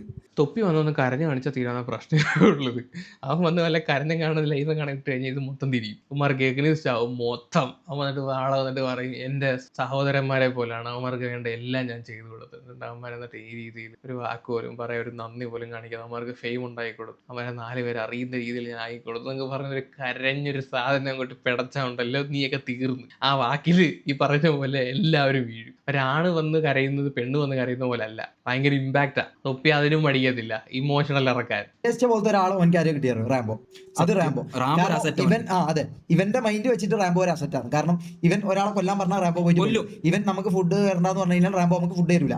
ഇവൻ റാംബോനെ ഈ പറഞ്ഞ പോലെ നീ പോയി ജയിലിൽ നമുക്ക് വേണ്ടി ജയിലിൽ പോയി കിടക്കുന്ന പറഞ്ഞാൽ ഓനത് ചെയ്യും. മനസ്സിലായി? ഓൻ അങ്ങനത്തെ ഒരു മൈൻഡോ എന്താ, ഓൻ എങ്ങനെ എന്താണെന്ന് എനിക്ക് അറിയില്ല, ഓന്റെ കാര്യം എനിക്ക് അറിയില്ല. ഓൻ അങ്ങനെയുള്ള ഒരു വ്യക്തിയാണ്, ഓൻ ലോയൽ ആയിട്ടുള്ള വ്യക്തിയാണ്. വെറുതെ റാംബോനൊന്നും ഇത് പറയണ്ട, ഓൻ ലോയൽ ആയിട്ടുള്ള നല്ലൊരു വ്യക്തിയാണ്. റാംബോനൊന്നും ഞാൻ ഈ പറഞ്ഞ പോലെ നമുക്ക് അത്ര വലിയ ഇതിൽ പറയാൻ പറ്റില്ല. റാംബോനൊന്നും കുറ്റം പറയേണ്ട. കാരണം ഈ പറഞ്ഞ പോലെ ഇവൻ പറയുന്നത് ചെയ്യാനുള്ള ഒരു ഇത് മാത്രമേ റാംബോ മനസ്സിലാക്കി കൊടുക്കായിരുന്നു. ഓന് കുറച്ച് ഇടപെടായിരുന്നു. പക്ഷെ ഓന് ഈ പറഞ്ഞ പോലെ ഈ തൊപ്പീന്റെ കൂടെ നടക്കുക, അല്ലെങ്കിൽ തൊപ്പീന്റെ എന്തോ ഒരു പവറിലാന്ന് ജീവിച്ചു പോകുന്നത്. തൊപ്പീന്റെ കൂടെ തൊപ്പീന്റെ കാറിന്റെ കയ്യിലുണ്ട്, അല്ലെങ്കിൽ അങ്ങനെ എന്തോ ഒരു പവറിലാണ് ഇവൻ ജീവിച്ചു പോകുന്നത്. മനസ്സിലായി? അങ്ങനെ ഒരു എന്തോ ഒരു മൈൻഡ് ഇവനുണ്ട്, ആ മൈൻഡിലാണ് ഇവൻ പോകുന്നത്. അപ്പോൾ നമ്മളത് ഇതാക്കാനും നിൽക്കൂല. ഓൻ്റെ ഹാപ്പിനെസ്സും ഓൻ്റെ കാര്യങ്ങളുമായിട്ട് ഓനെ ഇതാക്കും. അപ്പോൾ ഈ പറഞ്ഞ പോലെ തൊപ്പി എന്ത് പറയുന്നു അത് കേട്ട് റാംബോ നമ്മളെടുത്ത് ഇതാക്കും. അത് നമ്മൾ അനുസരിക്കുക. നമ്മൾ അനുസരിച്ചിട്ടില്ലെങ്കിൽ ഈ പറഞ്ഞ പോലെ നിങ്ങൾക്ക് ഉണ്ടായിട്ടുണ്ടല്ലോ. എടാ അതൊന്നും പറയാൻ സത്യം പറഞ്ഞാൽ പബ്ലിക്കിലേ പറയാനാവില്ല. കാരണം ഇതല്ലോ ഞാൻ പിന്നെ കേസ് നിങ്ങളോട് പറയാൻ പറ്റാത്ത കുറേ കാര്യങ്ങളുണ്ട്. നമുക്കത് പബ്ലിക്ക് പറഞ്ഞു ഞാൻ നാളെ അത് വേറെ വിഷയമായിട്ട് ഒന്നും ഇവിടെ പറയരുത്. അതൊന്നും ഞാൻ നിങ്ങളോട് പറഞ്ഞ കാര്യമില്ല. അങ്ങനത്തെ ഒന്നും ഒരു കാര്യം പറയരുത്. നമ്മളെ പേഴ്സണലായിട്ടുള്ള ഓനുമായിട്ടുള്ള പ്രശ്നം നമ്മൾ ഒരുമിച്ചുണ്ടായിരുന്നു. ഇതിൻ്റെ ഇടയ്ക്ക് കുണ്ടംകളി ഉണ്ടെന്നാണ് തോന്നുന്നത് സത്യമായിട്ട്. ഇത് കണ്ടിട്ടേതാണ്ട് ആ ഒരു സെറ്റപ്പിലോട്ട് പോകുന്ന പോലൊക്കെ ഫീൽ ചെയ്യുന്നുണ്ട്. പറയാൻ പറ്റാത്ത കാര്യങ്ങൾ ഉള്ള പ്രശ്നം അത് മാത്രം നമ്മൾ പറയാം. അല്ലാണ്ട് ഓൻ്റെ ഈ പറഞ്ഞ പോലത്തെ ബാക്കിയുള്ള അങ്ങനത്തെ കാര്യങ്ങളിലേക്ക് നമ്മൾ പോകേണ്ട, അത് നമുക്ക് ചെയ്യേണ്ട, അത് വേണ്ട, ആ സംഭവം വേണ്ട. നമുക്കുണ്ടായ അനുഭവം നമ്മളെ കാണാൻ വരുന്ന 4 ആൾക്ക് ഈ പറഞ്ഞ പോലെ നമ്മൾ കള്ളനെല്ലാം തെളിയിക്കാൻ വേണ്ടിയിട്ടാണ് നമ്മൾ ഇത് ചെയ്യുന്നത്, അല്ലാണ്ട് വേറെ ഒന്നിനും വേണ്ടിയിട്ടല്ല. പൈസ ഇല്ല എന്ന് പറയാൻ പറ്റില്ല. അതൊക്കെ ഒരിക്കലും പറയാൻ പറ്റാത്ത കാര്യമാണ്. അതിനെ കുറിച്ച് എനിക്ക് അറിയില്ല, ഞാൻ ആ സമയത്ത് ഇല്ല, അതിനെ കുറിച്ച് അറിയില്ല. കാരണം അത് എനിക്കടക്കം അവിടെ പേടിയാണ് എനിക്ക്. നിങ്ങൾ പറയുന്നുണ്ടല്ലോ ഈ 2.5 കൊല്ലമായിട്ട് മമ്മു നീ എന്താ പിന്നെ അങ്ങനെയൊന്നും ആ ടൈം ഇറങ്ങാൻ എനിക്ക് പേടിയാ. എനിക്ക് കാരണം എന്റെ വീട്ടിൽ ഞാനും അനിയനും ഉമ്മയുള്ളൂ. ഇവൻ വേറെ ആളെ കൊണ്ട് തല്ലി, അതായത് അടി കൊള്ളിപ്പിക്കാൻ വരെ ഇവനിക്ക് ഇതുണ്ട്. എന്തായാലും പറയണ അപ്പൊ അത്രയും എനിക്ക് പവർ ഇതുണ്ട്. കാരണം ഞാൻ ഈ ഒറ്റക്ക്, അതായത് അമ്മു എന്നുള്ള ഞാൻ ഒറ്റക്ക് ഇവനെതിരെ പ്രതിരോധിച്ചാല് ഇവൻ എന്തെല്ലാം നിങ്ങളെ ഇതാക്കും അറിയാം നിങ്ങൾക്ക്. എനിക്ക് ശരിക്കും പേടിയുള്ളത് കൊണ്ടാണ് ഇത്ര നാൾ വരെ. പിന്നെ എനിക്ക് ധൈര്യം വന്നു വെച്ചാല് നമ്മളെല്ലാരും ഒരുമിച്ച് നിന്ന് കാരണം നമ്മളെല്ലാരും അനുഭവിച്ച് നമുക്കിനി വേറെ ഒന്നും ചെയ്യാനില്ല. ആൾക്കാരെ ഇതാക്കണം. അതിനു വേണ്ടിയിട്ടാണ് ഞാൻ ശരിക്കും ഞാൻ ഉള്ളത് പറയാം അനക്ക് പേടിയായതുകൊണ്ട് മാത്രമാണ് അനക്ക് വേറെ കാര്യം പറയാം, ഈ പറഞ്ഞ പോലെ ഇവന് നല്ല ഗുണ്ടാ കണക്ഷൻസും പരിപാടിയൊക്കെ ഉണ്ട്. നല്ല രീതിയിലുള്ള ഗുണ്ടാ കണക്ഷൻസും പരിപാടികളും ലോക്കൽ കണക്ഷൻസും എല്ലാ സംഭവം ഇവരുണ്ട്. സോ നമ്മളെ കാര്യം ഞാൻ ഇപ്പോൾ തന്നെ ലൈവിൽ ഞാൻ ഓപ്പൺ ആയിട്ട് പറയാം, നമുക്ക് എന്തെങ്കിലും ശാരീരികമായിട്ടോ അല്ലെങ്കിൽ എന്തെങ്കിലും ഇത് കണ്ടാൽ എന്തെങ്കിലും ആക്സിഡന്റോ അല്ലെങ്കിൽ വാട്ടെവർ എന്തെങ്കിലും നമ്മളെ 5 പേരിൽ ആർക്കെങ്കിൽ എന്തെങ്കിലും പറ്റിയാൽ അതിന് ഈ പറഞ്ഞ പോലെ തൊപ്പിയോ റാമ്പോ അതിനൊരു കാരണമാവും നമുക്ക് പേടിയുണ്ട്. ഞാൻ പറയാം, നമ്മള് ഈ പറഞ്ഞ പോലെ നമ്മൾ ഈ ലൊക്കേഷൻ അവർക്ക് കണ്ടുപിടിക്കാൻ പ്രത്യേകിച്ച് വലിയ ബുദ്ധിമുട്ടൊന്നുമില്ല. അത് ആരെ വെച്ചോ എങ്ങനെ വെച്ചോ നമ്മൾ എന്തെല്ലാം ചെയ്യിപ്പിക്കാന്നോ ഒരു കാര്യം അറിയില്ല. സോ നമ്മൾ ഇനി സേഫ് ആണോ എന്നുള്ള കാര്യത്തിൽ ഭയങ്കര ഡൗട്ടാണ്. നമ്മളിനി സേഫ് അല്ല, നമ്മളെപ്പം വേണമെങ്കിലും എന്ത് വേണമെങ്കിലും സംഭവിക്കാനുള്ള ഇതുണ്ട്, മനസ്സിലാവും. അപ്പം ഇതാണ് ഇവന്മാര് വന്ന് പറഞ്ഞിട്ടുള്ള കാര്യങ്ങൾ. ലാസ്റ്റ് പറഞ്ഞ കാര്യം വളരെ ഗുരുതരമാണ്, സേഫ് അല്ല എന്നുള്ളത്. അപ്പോൾ തൊപ്പി തന്നെ പല വീഡിയോയിൽ പറഞ്ഞിട്ടുള്ളതാണ് മരട് അനീഷുമായിട്ടുള്ള ബന്ധങ്ങളും കാര്യങ്ങളൊക്കെ. അപ്പോൾ ഗുണ്ടാ സ്കീം ഒരു തൊപ്പിക്ക് വശമുണ്ട്. പിന്നെ ഇപ്പോൾ ലാസ്റ്റ് ഇങ്ങനെ ഒരു കാര്യം പറഞ്ഞു വെച്ചത് നന്നായി. ഇത് പറഞ്ഞതിൻ്റെ പേര് അവന്മാരും ഇനി വന്ന് അറ്റാക്ക് ചെയ്യാൻ നിൽക്കത്തില്ലല്ലോ. കാര്യം അറ്റാക്ക് ചെയ്ത് കഴിഞ്ഞാൽ അവരകത്ത് പോകുമല്ലോ. അതുകൊണ്ട് ഇത് കേട്ടിട്ട് നിങ്ങൾക്ക് എന്തുവാ തോന്നുന്നത്? ഇത് സത്യം പറഞ്ഞു കഴിഞ്ഞാൽ ഇവന്മാരെരന്ന് മേടിച്ചതാ, ഇവന്മാര് വണ്ടന്മാരാ. അല്ലെങ്കിൽ പിന്നെ ഇത്ര നാള് ഇങ്ങനെ നിൽക്കുവോ? അവിടെ പിടിച്ച് ചങ്ങലൊക്കെ ഇട്ട് കെട്ടിയിട്ടൊന്നും അല്ലല്ലോ. പൈസ തരാതെ ഇത്ര നാള് ഇത്ര ആട്ടും തുപ്പും കേട്ട് നിൽക്കാൻ വേണ്ടിയിട്ട് ഓടി രക്ഷപ്പെടായിരുന്നല്ലോ. എല്ലാ മാർഗം വീടും കൂടിയൊക്കെ ഉള്ളതല്ലേ, നല്ല തണ്ടും തടി ഉണ്ടല്ലോ, വേറെ ജോലി ജീവിക്കായിരുന്നല്ലോ. പിന്നെ തൊപ്പിയുടെ കാര്യം, തൊപ്പി എക്സ്പോസ് ആവാൻ കിടക്കുന്നതേ ഉള്ളൂ. തൊപ്പി ഒരുപാട് എക്സ്പോസ് ആവാനുണ്ട്. ഇവന്മാർ ഈ പറഞ്ഞതൊന്നും അല്ല. ഇവന്റെയൊക്കെ മെയിൻ ഇൻകം സോഴ്സ് പോലും ഈ പറയുന്ന യൂട്യൂബ് സ്ട്രീമിംഗ് ഒന്നും അല്ല. നമ്മൾ ഈ വീഡിയോയ്ക്കകത്ത് കാണുന്നതും അല്ല റിയാലിറ്റി. ആ ക്യാരക്ടറും അല്ല, എല്ലാം ഫേക്കാ. പിന്നെ ഇന്ന് ഈഗിൾ ഗെയിമിങ് പുള്ളി ലൈവിനകത്ത് വന്ന സമയത്ത് പുള്ളിയും പറയുന്നുണ്ടായിരുന്നു ഇവന്മാരുടെ ഈ ഒരു പ്രശ്നങ്ങളും കാര്യങ്ങളും ഒക്കെ കുറച്ച് മാസങ്ങൾക്ക് മുമ്പ് തന്നെ ഈഗിൾ ഓൾറെഡി അറിഞ്ഞതാണ്, ഈഗിളിന് അറിയാമായിരുന്നു. പിന്നെ പുള്ളിക്ക് അതൊന്ന് പുറത്ത് വന്ന് പറയാൻ വലിയ താല്പര്യമില്ല, അതൊരു കോണ്ടന്റ് ആക്കാൻ താല്പര്യമില്ലാത്തതുകൊണ്ട് പുള്ളി പറഞ്ഞില്ല. അപ്പം ജനങ്ങൾ ഒഴിച്ച് ബാക്കി ഈ ഒരു ഫീൽഡിൽ നിൽക്കുന്ന ആളുകൾക്കൊക്കെ ഇതിനെപ്പറ്റി നല്ല ധാരണയുണ്ട്, ഇതെന്താണ് ഇതിനകത്ത് നടക്കുന്നതെന്ന്. നിങ്ങൾ ഈ കാണുന്ന ലോകമൊന്നും അല്ല സോഷ്യൽ മീഡിയ എന്ന് പറയുന്നത്. അത് എന്തോരം കളി നടക്കുന്നുണ്ടെന്ന് അറിയാമോ? നേരിട്ടുള്ള കാര്യങ്ങളൊക്കെ അറിഞ്ഞു കഴിഞ്ഞാൽ മനസ്സിൽ വിചാരിച്ചു വെച്ചേക്കുന്ന പല വിഗ്രഹങ്ങളും ഉടഞ്ഞു വീഴും. മനസ്സിലായോ? തൊപ്പിയുടെ പിന്നെ ഈ ഒരു കഥ കേട്ട് വലിയ സർപ്രൈസ് ഒന്നുമില്ല. ഇത് ഇതിന്റെ അപ്പുറം സംഭവിച്ചില്ലെങ്കിലേ ഉള്ള അതിശയം. അവരൊക്കെ എക്സ്പോസ് ആയാൽ തന്നെ എക്സ്പോസിന് പോലും ഒരു പരിധിയില്ലാത്ത ക്യാരക്ടറാണ് തൊപ്പിയുടേത്. അപ്പോൾ കൂടുതലൊന്നും പറയുന്നില്ല. നിങ്ങളുടെ ഒപ്പീനിയൻ താഴെ ഒന്ന് കമന്റ് ചെയ്യുക. വേറൊരു വീഡിയോ ആയിട്ട് വരാം. ഇത് ഇതിനകത്ത് വലിയ കാര്യമൊന്നുമില്ല, അടുത്ത് വെച്ച് കണ്ടുകൊണ്ടിരിക്കാൻ കേട്ടോണ്ടിരിക്കാൻ എന്നുള്ളതല്ലാതെ കാര്യമൊന്നുമില്ല. ശരിയെങ്കിൽ ബൈ.